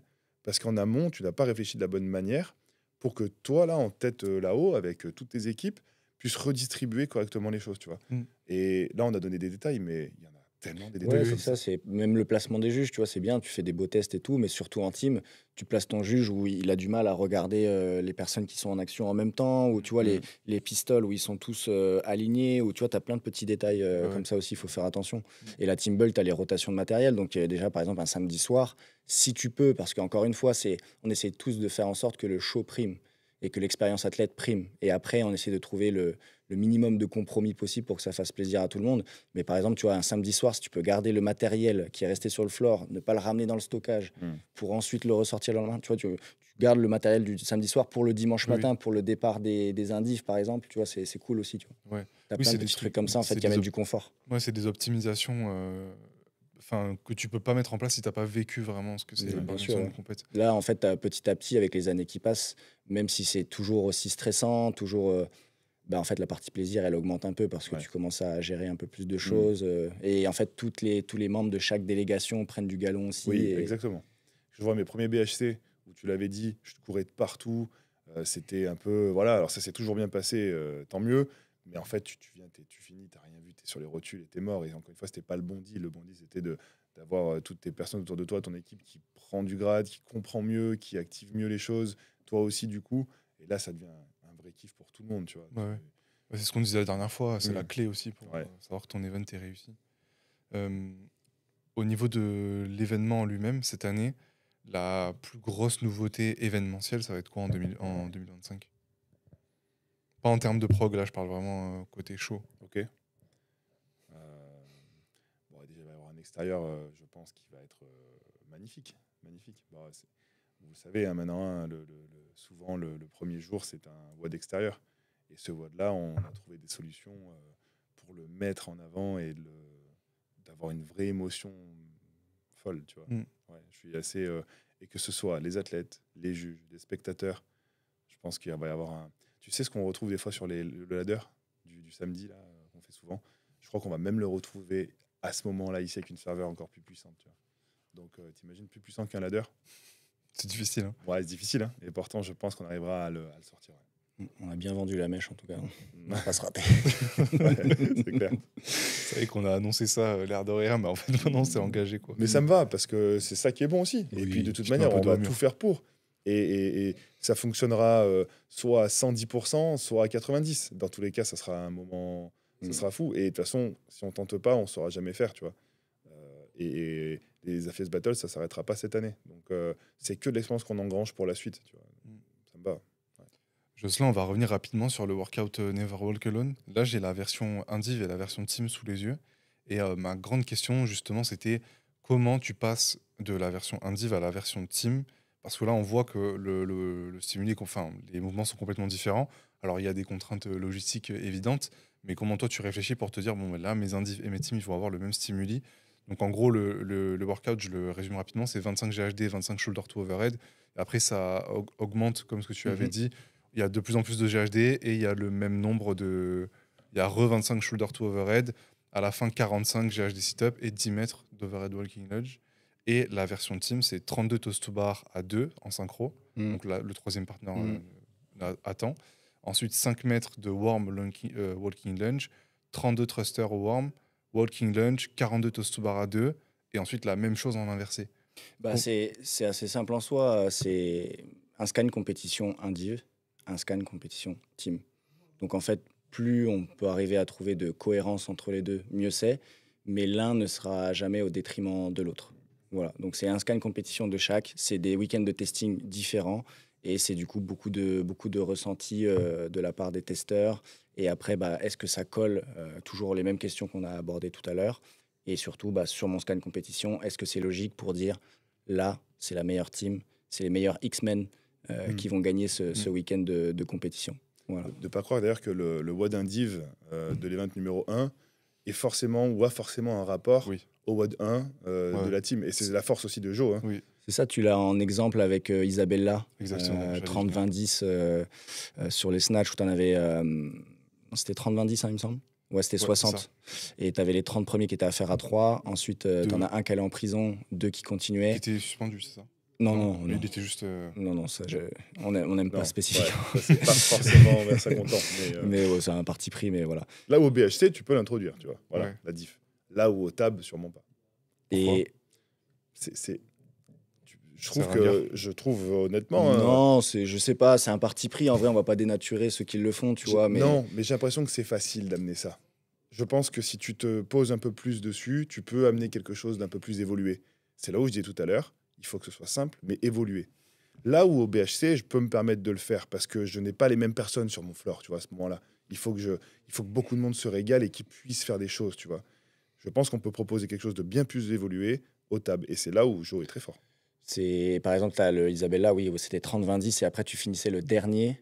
Une fois que tu avais fait par 3, par 2, là, il y en avait un qui devait un peu porter ses coronesses et faire les 10 devant le public. Et en vrai, tu es obligé de faire les 10 quasiment une broken. Parce que si tu fais l'aller-retour pour faire un break avec tes partenaires, c'est un temps fou, quoi.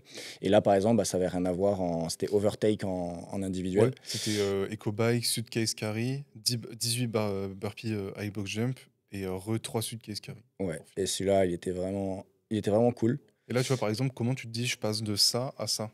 Parce que pour le coup, pour un novice, il va se dire, mais c'est pas du tout le même mode, il n'y a même pas de snatch dans l'un et dans l'autre. Parce que ce n'est pas la même prog. C'est pas la même prog. C'est pas la même prog du tout. Il y a pas de son scan à la fin finale sera 2 scans différents. Je scanne les indives, ok, c'est validé. Et puis ensuite, je scanne les teams, ok, c'est validé. mais En le essayant même, de trouver de la c'est ça. cohérence avec le matériel. Le Et... même event ne veut pas dire le même mode pour les teams et les Ouais. individs. En fait, C'est bien différent. le stimuli qu'on retrouve sur Overtake Indiv, il sera peut-être mis ailleurs Oui, dans c'est ça. un autre Tout à fait. workout C'est ça, parce que sur tant la que ça team. rentre dans le scan, ça me Voilà, va. ok. Et là, Ouais. c'était la puissance endurance qui était Ouais. testée sur les équipes, alors que l'autre, c'était la résistance à la haute intensité Oui. débile sur le WOD overtake. Mais Tu vois. c'est là, encore une fois, que les détails sont costauds parce que tu te dois de faire des progs. Encore une fois, c'est 2 progs presque différentes parce que Oui. tu veux pas stimuler les mêmes choses quand tu es en équipe de 3. Forcément, quand tu es en équipe de 3, tu ne peux pas proposer la même chose. Tu vois ce que je veux dire? Tu vas tester différemment. Donc, ça implique le fait qu'il faut encore bien sûr séparer ces progs-là, c'est un team et un div. Et donc, le matériel aussi qui est mis en place va encore être différent. Attention aux rotations, etc. etc. Parce que là, la Mais- simplicité, ça aurait été de dire bon, bah, Indiv Isabelle, Team Isabella, la même chose, mais divisé par Ouais. 3. Quoi. Ouais, c'est Ouais, ça, mais c'est après, ça. quand tu Mais- regardes ton week-end, c'est pas forcément cohérent. Et il y a un truc aussi qu'il faut vraiment regarder, parce qu'en fait, notre but, nous, aux affiliés de Battle, c'est que les athlètes soient impactés, soient durs, Ouais. mais faits poliment. Parce que faut que ce gentil. soit fait poliment, tu vois. C'est-à-dire que tu la petite restes. tape, tu sais. Voilà. Non, mais je veux dire, tu respectes l'intégrité de l'athlète et surtout, tu le mets dans des conditions où, s'il sort un peu les doigts, il peut le faire. Tu vois ce que je veux dire? Ça, Le but, c'est bon. pas C'est juste par de exemple- fracasser de Non, volume. Voilà, c'est ça, ouais, tu vois. Ce qu'on peut Il y voir a, des il y a fois. il y a des volumes de compétition qui sont cohérents par rapport à leur niveau. Et il y a par exemple une histoire aussi entre les WOD. Et ça, je sais que les gens n'en sont pas forcément conscients qu'on va chercher Mm. jusque dans ces détails-là. Mais quand tu sais que tu les as pulvérisés sur des GHD, je te dis une bêtise, un samedi après-midi, et qu'après tu leur mets un mouvement au fond de la Madeleine, tu sais que ça va les impacter. Mais les gens ne s'en rendent pas forcément compte. Pour eux, c'est 2 WOD différents, tu vois. Mais toi, tu dois le prévoir aussi dans ton test. Et c'est pour ça aussi, d'ailleurs, une leçon, c'est de faire ton testing avec les WOD qui s'enchaînent. Ouais. Parce que de les faire de manière séparée, c'est pas forcément non plus cohérent. Et tu vois, par exemple, sur ton tab 2024, tu prends la journée du dimanche, tu es un athlète indiv. Et je sais pas vous, mais moi, je déteste me réchauffer 2 watts d'affilée sur une barre. Ou tu vois, j'aime bien que c'est cette variété aussi, que ce soit dans l'objet, dans le stimulus. Et par exemple, on a fait le flashback volume 2 le dimanche matin. Donc ça, c'était un test format miroir, c'est-à-dire où tu pars du mat, tu as des mouvements à faire, tu vas jusqu'au rig. Là, tu avais des chest to bar et ensuite tu reviens. Et ça, c'était un format, au passage, épilogue, mais un tab benchmark, c'est-à-dire qui était repris d'une première édition qu'on a fait ensemble avec Mika, où les mouvements ont été modifiés pour qu'ils soient plus durs. Et à la fin, tu avais des snatchs à 80 kg sous fatigue, comme ça. Et donc, c'était un test de 13 minutes. Donc là, tu es quand même un peu mâché. Physiologiquement, tu vois, tu as dépensé aussi. Et là, hop, échauffement suivant, tu arrives et c'est Diddy Kong. Et là, Diddy Kong, c'est un test où tu as de la corde à sauter et de la marche sur les mains avec des pirouettes. Tu vois, rien à voir. Tu sais que là, physiologiquement, tu vas pouvoir recharger un peu parce que le dernier test qui te reste, c'est Tommy V. Donc là, une version remasterisée d'un héros thruster rock climb où là, c'était... Le héros, c'est Tommy. Ça, c'est le héros workout. C'est Tommy V. Et là, tu vois, ça, c'était un remix du héros. Où à la base c'est thruster rock climb et là du coup c'était 10 ball shoulder squat, tu avais du 10 ball carry et tu avais aussi des burpees rock climb. Voilà. Et tu vois, ben, tout ça pour te dire que tu es athlète, le matin tu t'es fait mâcher un peu physiologiquement, tu as eu de la suspension, tu as eu des pistoles, tu as eu des choses comme ça, tu as eu pas mal de mouvements différents, mais surtout physiologiquement, tu vois, tu sais que c'était dur. Après, physiologiquement, ça va. C'est de l'alignement, donc là l'échauffement est un peu plus raccourci, c'est plus de l'agilité, du placement.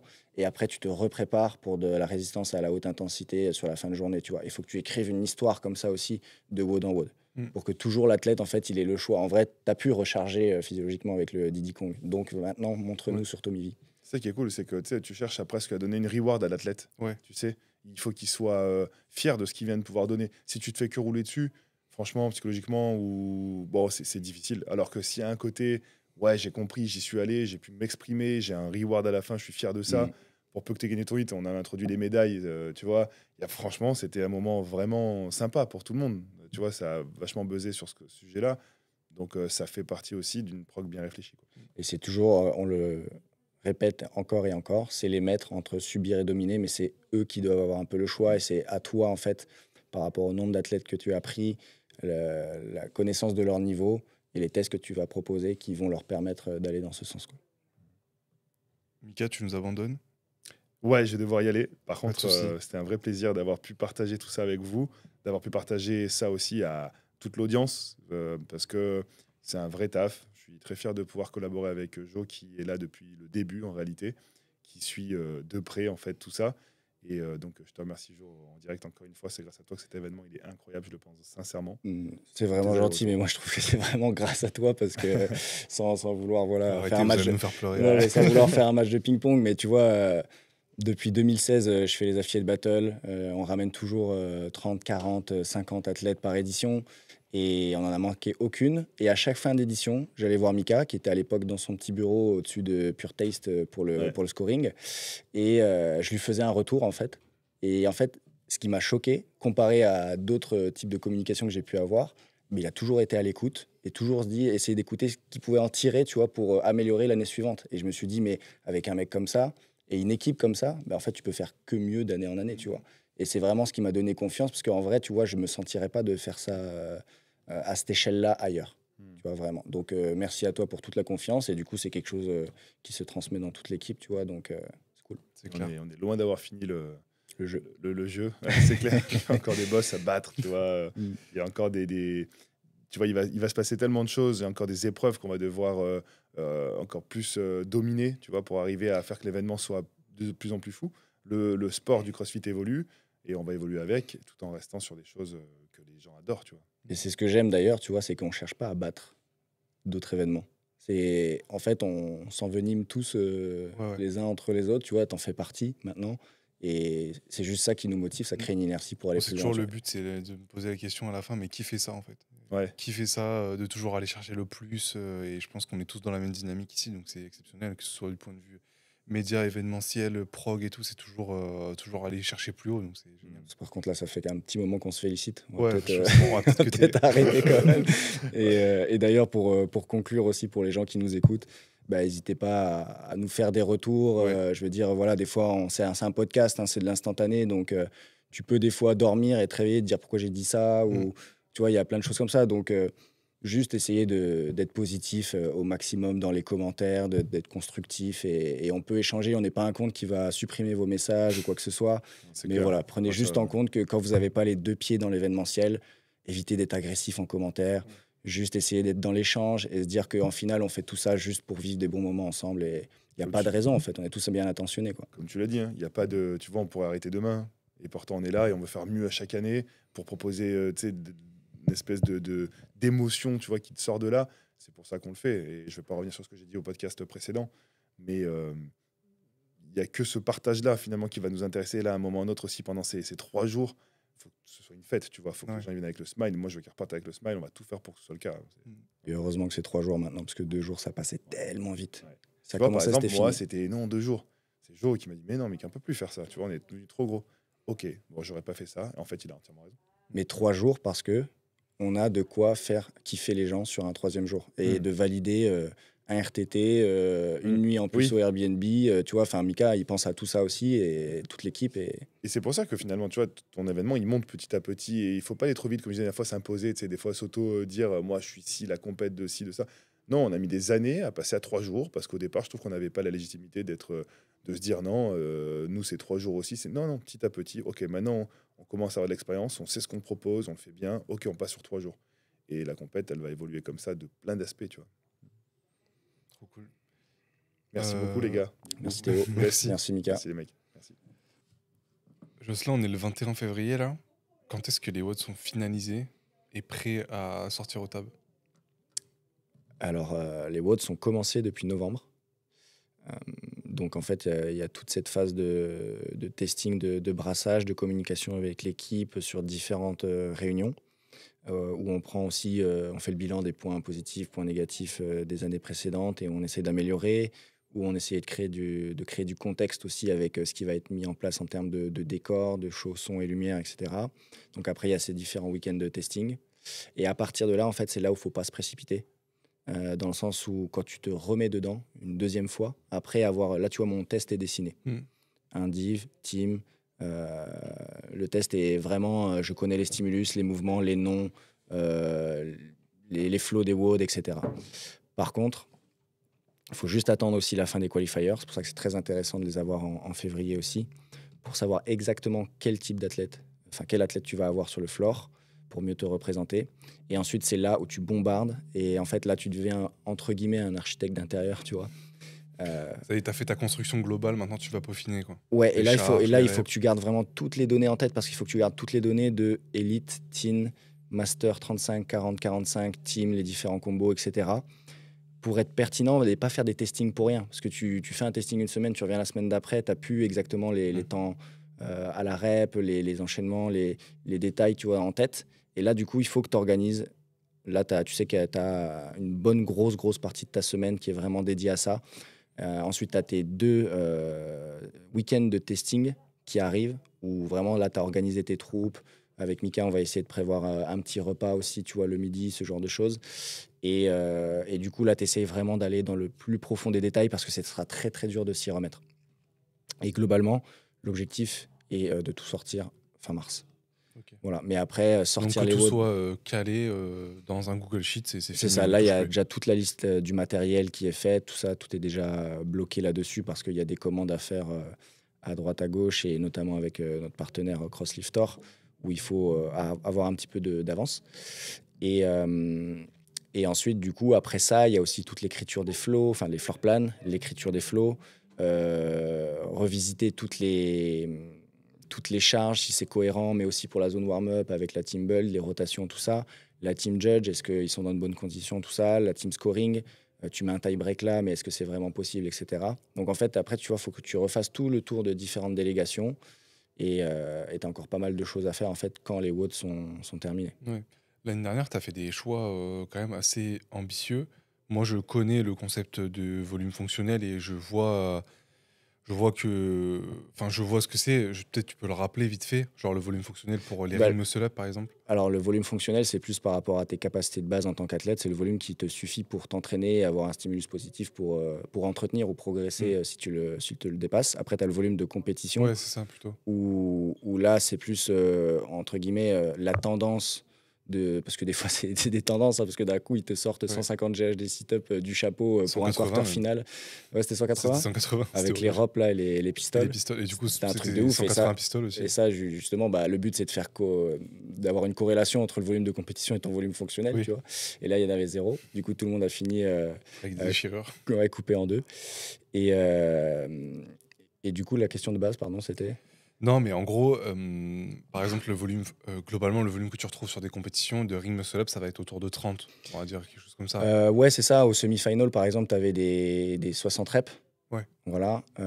Donc après, en vrai, tes volumes de compétition, tu les vois si tu as aussi la chance, et il le faut, avoir des athlètes qui ont le niveau du floor pour vraiment voir si c'est cohérent par rapport aux interférences que tu proposes, par exemple, avec ce volume de ring muscle up. Donc, ce que je voulais Parce dire, c'est que, que sur cette édition, il y avait 22, 16, 10. ouais, Donc, ça fait beaucoup de en ring rings d'un muscle up, coup. ouais.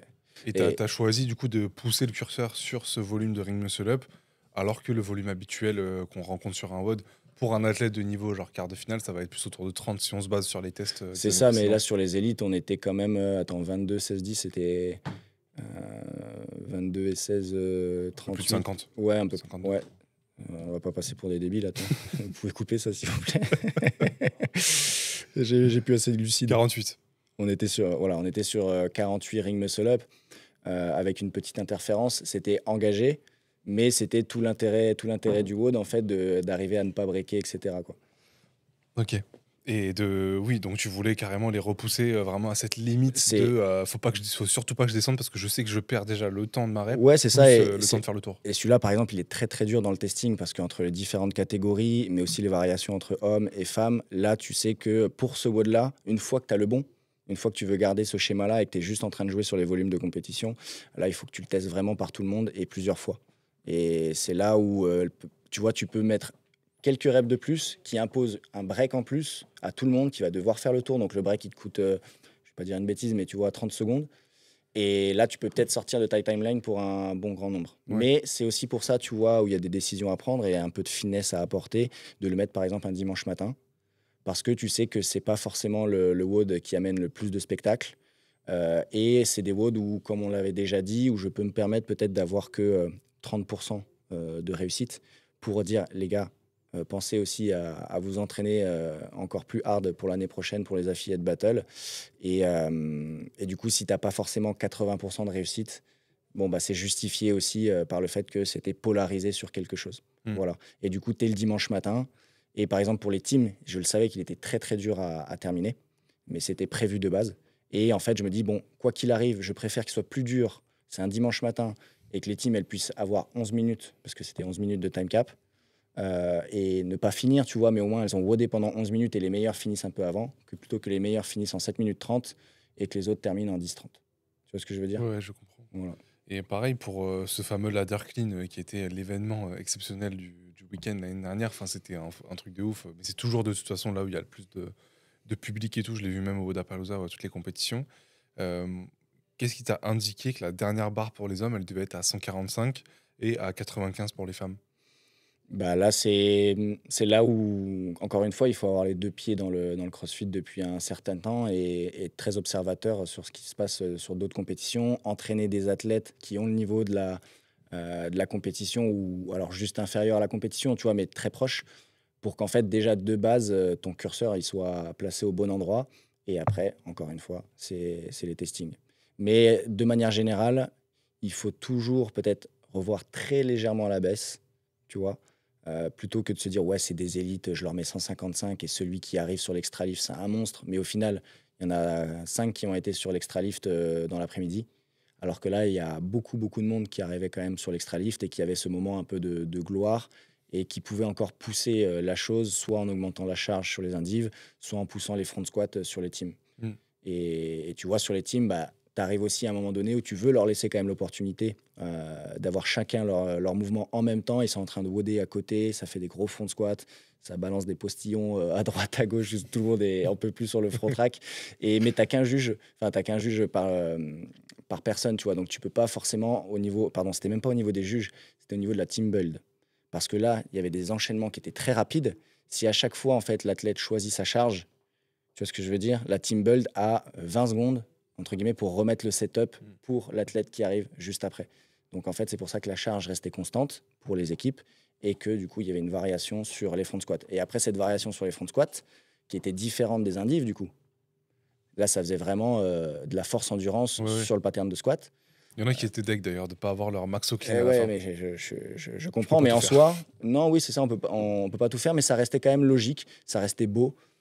Trois partenaires, quand ils avaient la chance d'arriver au bout les trois, en train de faire des gros fonds de squat l'un à côté de l'autre et en train de marquer des points individuellement en fait pour l'équipe.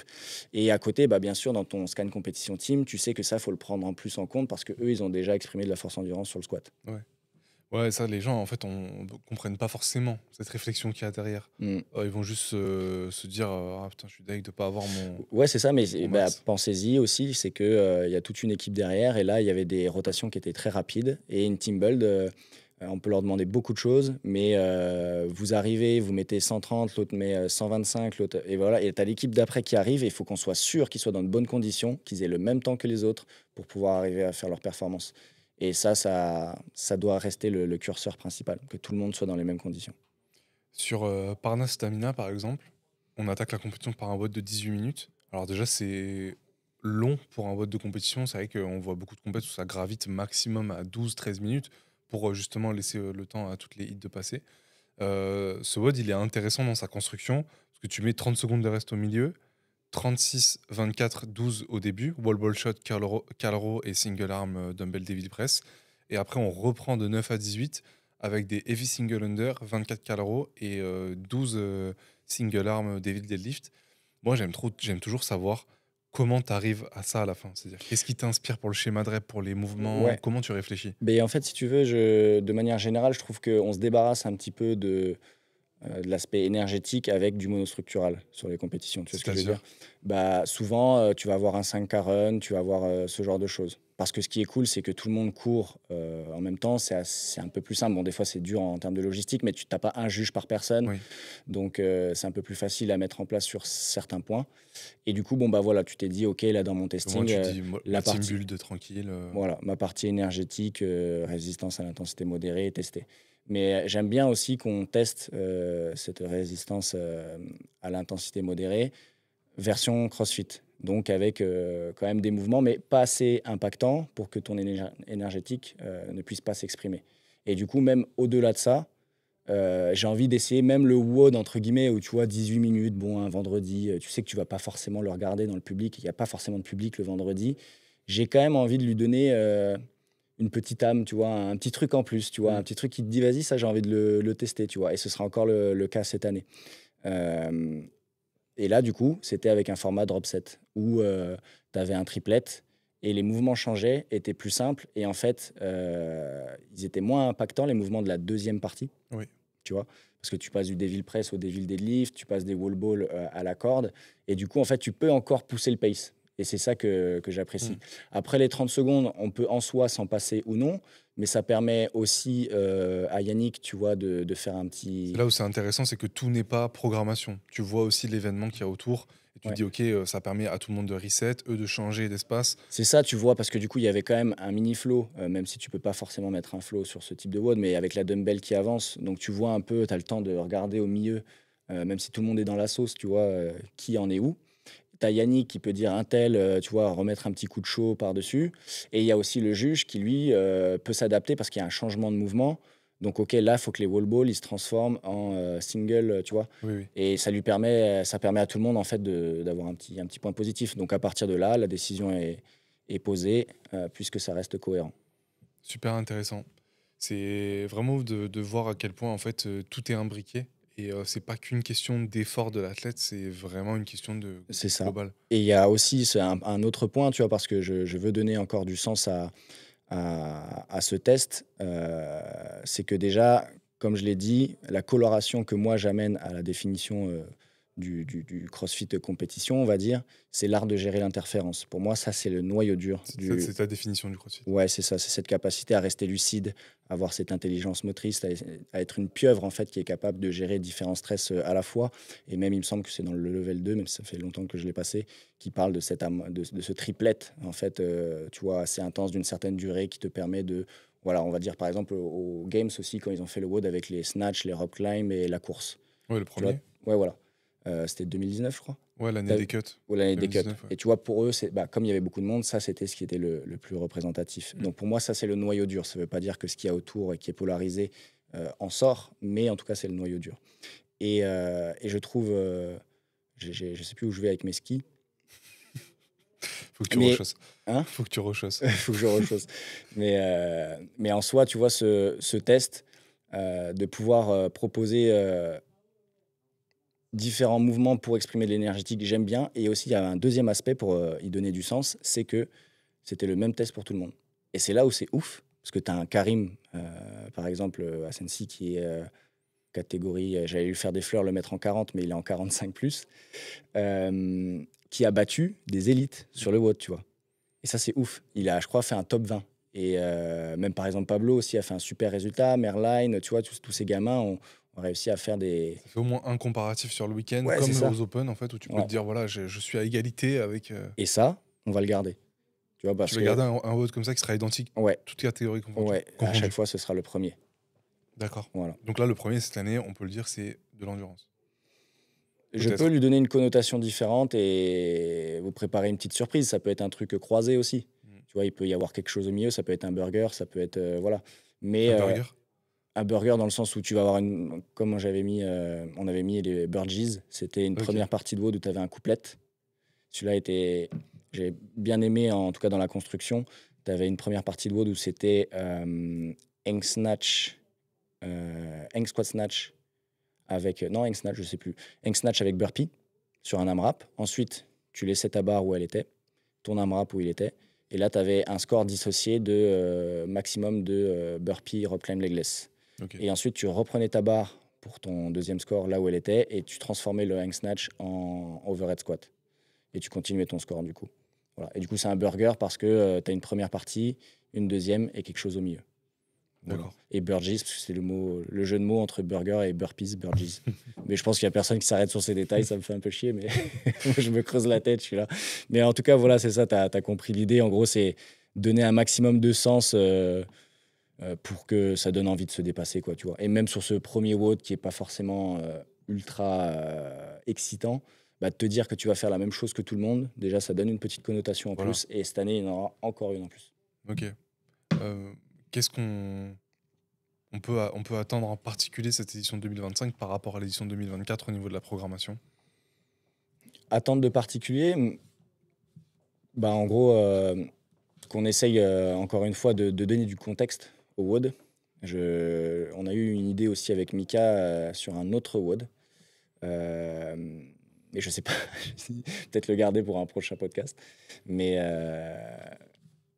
non, je pense que Non, tu veux pas? ouais, je vais Oh garder, là je là, vais il y en garder a, la ils vont surprise. rager.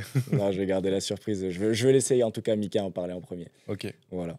Mais j'espère que ça va être mis en place parce que là, ça ferait carrément participer un peu le public. D'accord. Ah, il m'en a parlé aussi. Ok. Voilà. Bon, c'est vraiment, faut qu'on le sorte vite alors celui-là, parce que sinon, on va trop attendre. Non, mais je vois ce que tu veux dire, ok. C'est faire participer le public au show, et ça, c'est des trucs qui n'ont encore jamais été vus, je pense. Sans retirer le flambeau Marseille, qui Oui. avait une année. Et le choix entre Max ou Cleanger qui est Voilà, Snatch. ils avaient fait un vote, il me semble, entre deux types de tests au Marseille. Ouais. On revient sur un sujet qu'on a abordé au début du podcast, mais sur les qualifiers, il y a beaucoup de gens qui critiquent le vote des tables pour en fait sa simplicité, le fait qu'il soit unique. Et le fait Même qu'il- encore cette année, là Ouais, toujours, hein, tu sais, la critique en France, Ouais. C'est c'est habituel, quoi. respirer et critiquer. Voilà. c'est- C'est les deux basiques.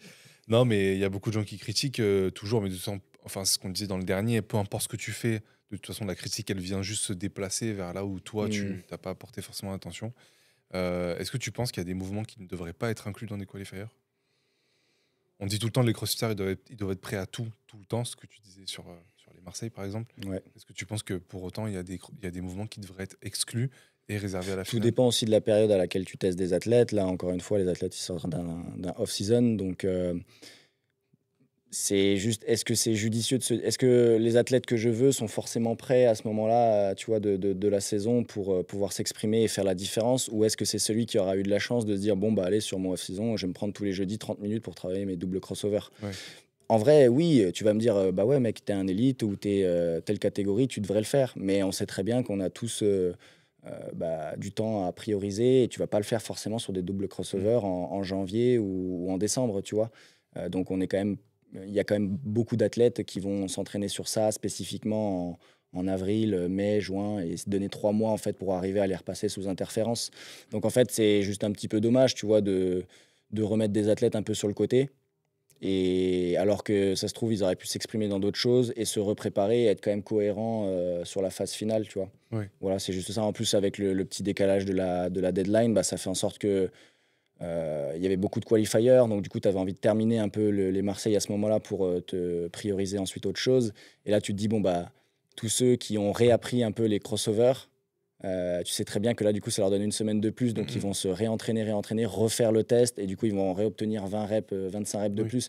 Et tu vois, un peu après, c'est la surenchère, quoi. Et c'est plus ça, en fait, de simplifier. Même, je suis arrivé, du coup, devant la liste des standards et j'avais plusieurs versions différentes. Et du coup, j'ai pas pu faire le test le lendemain de l'annonce, tu vois, parce que je savais pas quoi faire, en fait. Ouais. Et tu as différents petits trucs comme ça, en fait, où il faut essayer d'aller au plus simple. Et pour moi, c'est la première lettre de l'acronyme d'un qualifier réussi, tu vois. Tu peux rappeler cet acronyme, tu l'as en tête? C'est SPSCO. Donc standardisé avec des choses assez simples pour qu'elles soient bien comprises et que les juges puissent facilement les juger, que ce soit en présentiel ou en ligne. Là où tu vas choisir par exemple un dumbbell box step over comparé à un dumbbell box step up, comme il y a pu avoir le problème au quart de finale. quarter l'année dernière. Le step up, il y aura toujours débat sur l'extension. Le step over, bon, certes, ça amène une technique hybride, mais en soi, il est d'un côté puis de l'autre côté. Ouais. Donc c'est un peu plus simple, tu vois, là-dessus. Après, il y a le P pour la performance. Je ne sais plus si je l'ai bien dit exactement, l'acronyme, mais en gros, il y a la performance où là, le WOD se doit d'être un minimum complet, même s'il y aura toujours débat parce que ce soit en une fois ou en 3 WOD, c'est très compliqué de faire un test complet. Pour moi, un test complet, crossfitement parlant, c'est à partir, comme il y avait à l'époque, l'Open de 5 WOD. Oui. Bon, en dessous de ça, c'est très compliqué. Il y a toujours quelque chose qui est favorisé ou pas. Après, qu'est-ce qu'il y a d'autre? Il y a en dernier lieu l'aspect originalité.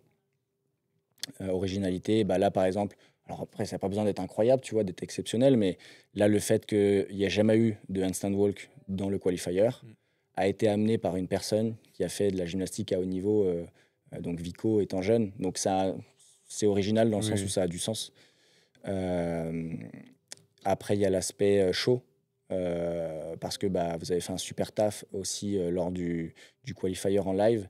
Et c'est important de se dire, bon, bah ok, tu vois, là, le format, on l'a transformé sur quelque chose où tu peux redo. Oui. Parce qu'un AMRAP de 13, bon, tu vois, à regarder, c'est pas forcément ouf. Mais un AMRAP de 13 où les athlètes passent d'un mouvement à l'autre, où c'est bien identifié, tu peux suivre un peu le flow du WOD. Et en plus, tu te dis, mais qui va refaire des wall ball shots? Qui va avoir les épaules qui brûlent, va craquer, va penser au overhead squat? Tu vois, enfin, tu as différents petits détails comme ça. Et du coup, faut penser aussi au live, à tout le travail que vous allez faire derrière pour motiver les athlètes eux-mêmes à faire Ouais. le WOD de 30 minutes tout seul dans leur box, quoi. Ah bah oui, c'est ça. Voilà. Et je dois en oublier un ou deux, mais globalement, Ouais. c'est tout ça, quoi. Et aussi, il y a l'aspect communautaire que je trouve très important. Donc, d'une part, avec cette écriture de WOD un peu à la style open, où tu recommences ce que tu as commencé, qui était présent avec le 55-55, Ouais. Ou, 55 deadlift, 55 HSPU, oui, 55 ou block ball. celui qui finissait par le 23 points, celui qui finissait par 20 ring muscle up et que tu pouvais redébuter au rameur. Voilà, exactement. Et aussi bah, le fait que tout le monde puisse faire le même WOD. Alors c'est sûr que ça te met un petit peu forcément des bâtons dans les roues parce que faut pas que ce soit non plus trop limitant pour les masters, pour les teens, pour les teams inter ou tout ça. Mais c'est quand même beau, tu vois, de se dire, allez, que ce soit Théo, un tel ou un tel, on se réunit, on sait tout ce qu'on a à faire parce que Ouais. c'est la même chose. Ouais, ouais. Et du coup, on va pouvoir en parler, on va pouvoir se comparer. Il y en a pas un qui a des standards différents, une variation différente. Ou... Tu vois, c'est ça qui est cool aussi. Et c'est le format un peu open. Et c'est ce que Mika a toujours voulu garder. Même à l'époque, il voulait rester à CrossFit Nîmes. Que dans nos discussions, même avant, bien avant, en fait, quand je faisais la compétition personnellement, il me disait je veux rester à CrossFit Nîmes pour garder cette ambiance open. Tu vois. Et en fait, c'est quelque chose bah, qu'il a appris à faire évoluer, mais en essayant de garder Ouais. cette originalité par rapport à ça, quoi. Oui, en gardant cet aspect box. Alors certes, c'est la box plus parce qu'il y a des lumières dans tous les sens. Tu parles de la soirée du qualifier. C'est que, non, l'événement, en fait, L'événement, les affiliés de l'étape, battle, Mika voulait les. Bah, aller- affilié de c'est pour- battle, c'est pour- déjà, ouais, c'est ça, voilà. Il a essayé de garder vraiment, tu sais, il s'est adapté petit à petit, tu vois, mais il a essayé de garder le plus longtemps possible l'événement dans la box, même avec l'adaptation de tous les gradins à l'extérieur, etc., le double fort, tout ça, parce qu'il voulait que ça reste cette ambiance, Oui. tu vois, collective que Et- tu peux retrouver à l'open. Pas pour parler à sa place, mais c'est vrai que Mika, il a ce truc où il préfère rester plus longtemps que prévu dans une certaine disposition plutôt que de rusher Mm, la prochaine étape, tu vois. ouais, ouais, Genre, ouais. il aurait pu se dire en vrai dès les débuts, bon, moi je vais bouger au Parnasse. En fait, il sentait qu'il n'était pas à 200% prêt. Mm, mm. Donc, du coup, il s'est dit, bon, moi, allez, une année de plus à la boxe. Et là, c'est pareil avec le qualifier, par exemple. Au final, ça fait combien d'années peut-être que vous dites on devrait mettre des wall walk, qu'on devrait mettre du handstand walk. Et là, ça a été accepté que cette année. Mais tu vois, c'est bien au final, parce C'est que ça. ça a permis de construire cette C'est réputation. toujours, on va poncer quelque chose. Voilà. Et à partir du moment où il y a un argument en plus qui pèse dans la balance, ça. qui fait, bah, du coup, que tu vas de l'autre côté, Mm. là, on le met Et en pas place. tomber justement dans faire de la nouveauté pour faire de la nouveauté, quitte à prendre des risques sur du coup la qualité de ce que ton événement ou ton image de marque. C'est ça. Et sur quoi il le critique, du coup, spécifiquement, le WOD d'étape cette année? Non, mais en fait, c'est des Parce critiques. que quand même, là, tu as Oui. le show qui a été montré en live, les athlètes qui ont été invités, le travail de la team média, Vico. Non, mais moi, en Euh, fait, c'est toujours pareil. C'est-à-dire que c'est pas facile à recevoir quand tu même. fais mais- 3 WOD, on te dit que tu aurais dû en faire qu'un. T'en fais un, on te dit que tu aurais dû en faire 3. Genre, c'est très compliqué. Le WOD de 32 minutes, c'est beaucoup de logistique en termes 30. de salle. 30, pardon. Non, j'ai Resté j'ai sur retenu la leçon de les l'année anciennes suivante, données. pas dépasser 30. Non, en La- gros, l'année le WOD précédente. de 30 minutes, le fait que bah, si tu te foires, tu dois redo tout, alors que si tu te foires sur un petit WOD, un petit AMRAP, bah, tu dois redo que l'AMRAP en question. Mais en fait, c'est toujours des critiques. Il y a pas de bonne réponse à tout ça. Enfin, Mm. moi, j'en suis convaincu. Mais est-ce qu'il y en Il y a a vraiment pas- certaines qui sont plus cohérentes que d'autres? Parce que moi, j'ai pas forcément eu de critiques. Moi, à titre perso, je préfère ce format-là Mhm. qu'un format en 3 WOD. Clairement. Bah, c'est ça. Je crois qu'ici, j'ai eu une discussion avec quelqu'un en commentaire d'un post récemment sur le fait de dire vous dites que vous voulez pas favoriser le redo, mais au final, vous mettez un mois de testing. Oui, il y a eu ça aussi. Oui. Et oui, le mois, en fait, il est plus là pour que les personnes s'organisent. Mm. Tu vois, tu es malade, tu pars en week-end, t'es pas bloqué par une deadline trop courte et, Ouais, ouais. tu peux t'organiser autour de ça. Et surtout aussi pour les salles, les free access. J'ai vu beaucoup de salles aussi organiser des créneaux spécifiques. Créneau Et ça, c'est compétition, ouais. incroyable. Et d'ailleurs, ce qu'on leur doit pour eux aussi l'année suivante, c'est de communiquer plus en amont, maintenant qu'on a un peu plus de stabilité, sur la date pour qu'ils puissent s'adapter eux avant et Mm. qu'ils prennent un peu plus de plaisir eux aussi, tu vois, à faire partie de ce cursus, un peu dans la lignée de l'open aussi, tu vois. Euh, du coup, le mois sert à ça. Et après, le testing, bah, franchement, celui qui a envie de le refaire 3 fois, bah, cool pour lui, tu vois, mais Moi, je l'ai fait 3 fois l'année dernière. c'est vrai. Ouais. Ouais. Pour Mais rien en plus. moi, je suis un petit peu de l'ancienne école, tu vois. Je pars du principe, tous ceux qui veulent Mais sur-rentabiliser tu un vois, c'est un qualif. peu comme quand t'es au lycée ou à la fac ou à l'école ou quoi. T'as un mois pour réviser le truc. Tu vas pas réviser une semaine et attendre 3 semaines que ça arrive, tu vois. Tu vas réviser jusqu'au bout, même si tu sais que ça, même dans le couloir avant l'épreuve, tu sais que ça sert à rien, mais juste pour te rassurer, tu vas le faire. Je pense que Ouais. la vision avec le qualifier, c'est la même. C'est-à-dire que on va le poncer jusqu'au bout. Même si je gratte une rep, c'est toujours une rep. Je sais qu'il y a 6000 personnes qui tentent de se qualifier. On va le faire. Mais moi, ce que j'aime beaucoup dans l'orga du qualifier, c'est déjà, c'est 1er février, 1er mars. Alors, ça peut paraître con, mais en vrai, quand tu as 6000 personnes qui font un truc, des Hmm, questions, tu vas en avoir sur absolument tout et tout le temps. Donc, cherche pas le moindre truc qui est pas trop clair, c'est tu vas avoir 100 questions dessus. Donc, c'est exact. cool de clarifier comme ça. C'est la même période pour les teams, la même période pour les indiv, la même période pour les masters, Le le même même standard. WOD. Et ça, en réalité, ça simplifie énormément parce qu'il y en a qui loupent leur fenêtre, justement parce que sur les réseaux, bah alors là, indiv, c'est 13 au 16, team, c'est 18 au 24. Ah ouais, mais du coup, moi, je suis en team. Ah merde, bah, je pensais que c'était là la deadline. Au final, c'est déjà passé. Et tu perds des gens comme ça. Et c'est dommage. Quand tu veux, en tout cas, avoir un événement qui passe enfin, brise les frontières, part à l'international et tout, je pense que c'est important d'aller au plus simple. Quitte à, oui, bah, dire à des gens, bon, bah non, le qualifier, c'est un WOD. Point. Oui, oui, c'est ça. Et certes, ça pourra jamais être aussi complet que 5 tests ou tu vois, ou voilà. Mais ça reste quand même quelque chose qui favorise le one shot. Mm. Parce que, comme on l'a déjà dit, t'as pas envie de redémarrer ta première partie, t'as pas envie de refaire ta dernière partie et tu dis merde, j'ai pas fait les mêmes scores Oui. avant. Donc ça déjà, ça favorise le one shot et c'est ce qu'on veut pour le floor derrière. C'est des athlètes qui sont forts en one shot. Et après, moi, je suis de l'ancienne école dans le sens où euh, mes athlètes, ils le font une fois. À la rigueur, ils sont pas fiers ou ils sentent qu'ils peuvent aller rentabiliser quelque chose de plus fort. Mais ils partent dans l'idée déjà de le faire qu'une fois. C'est ce que je veux dire. Vraiment, on se dit pas, on teste et on voit ce qu'on fait la prochaine fois. Oui. Bah, déjà, One, tu peux pas one shot. partir et te dire, je le referai. Parce Mais que il y en a tu te quand même donnes beaucoup pas. qui savent qu'ils vont le refaire. Mais là, nous, non, il n'y a pas de T'as plan B, rien de tu vois. pire. Ouais, voilà, c'est ça. Et du coup, potentiellement, ils le font une deuxième fois. Vraiment, tu vois. Mais si c'est justifié. Et après ça, c'est bon, on arrête, tu vois. On va pas réviser toutes les semaines Et, le qualifier, etc. Pour moi, je suis pas méchant en disant ça, mais mm. si tu veux participer à un événement, fais le WOD une fois, une deuxième fois potentiellement. Mais après, juste bah, entraîne-toi plus fort pour l'année prochaine, avoir le niveau requis pour passer avec moins de stress. Tu vois, même, et je crache pas du tout sur tous ceux qui font leur max, tu vois, et qui arrivent à peine à passer ou quoi que ce soit. Mais plus à des athlètes élites ou autres, tu vois, de pas se surstresser à chaque fois avec les qualifiers. C'est tout. Ok. Et à titre perso, tes athlètes, du coup, font qu'une fois le WOD. Ouais. Tu prévois pas de redo en fin de Non, c'est ça. Là, période. par exemple, tu vois, on est venu aussi spécifiquement pour ça ce week-end, où là, il y a tous nos athlètes, donc Pablo, Lily et tout vont le faire. Arthur, Pablo, Lily, le petit Tom, Louis, etc., qui vont tester le WOD demain. Voilà. D'accord. Et après, bah, le but, c'est de faire un one-shot, mais on se met vraiment dans des conditions où tu vois, il y a les parents de Pablo qui viennent, ou Ouais, t'as sacralisé un peu l'événement voilà, on pour que ce sacralise la soit chose important. et voilà. Mais on garde ça en mode jeu mental. Faut pas que j'aime pas quand les qualifiers deviennent vraiment trop un stress pour les athlètes parce que après c'est difficile de tenir sur la durée, quoi. Ouais. Et là, s'ils le font demain et qu'ils te disent, bon, on retente le week-end prochain, tu leur dis quoi? Je suis en vacances. Non, Mode ils avion. savent, ils savent que, ils savent que je vais mentir. Non, non, bah, juste, j'y pense pas. Je veux Ouais. pas y penser parce que pour moi, ça n'existera pas. C'est ultra mauvais, ça c'est clair pour le. Je pense que quand le podcast sortira, on sera quasiment à la fin. Mais c'est clair qu'il y a beaucoup. J'entends tout le temps, hein, les gens. Je le fais une fois, je vois et je le referai. Ouais, Il c'est n'y a la pire des rien de choses. pire parce que tu vas jamais le faire correctement C'est du coup. ça, et aussi un message à ceux qui veulent se tester pour se tester.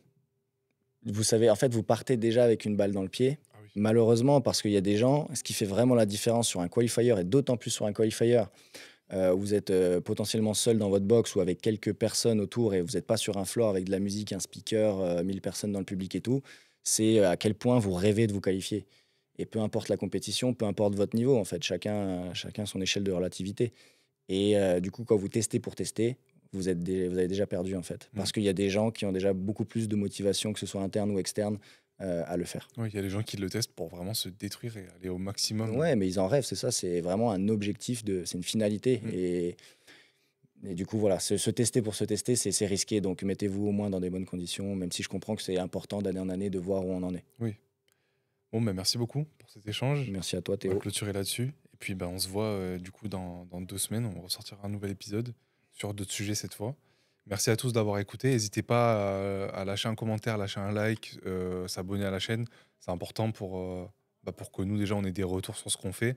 Et puis voilà, on attend avec impatience vos prochaines questions pour lancer évidemment de prochains sujets. Donc merci à tous et puis ciao tout le monde. Merci l'équipe, à plus.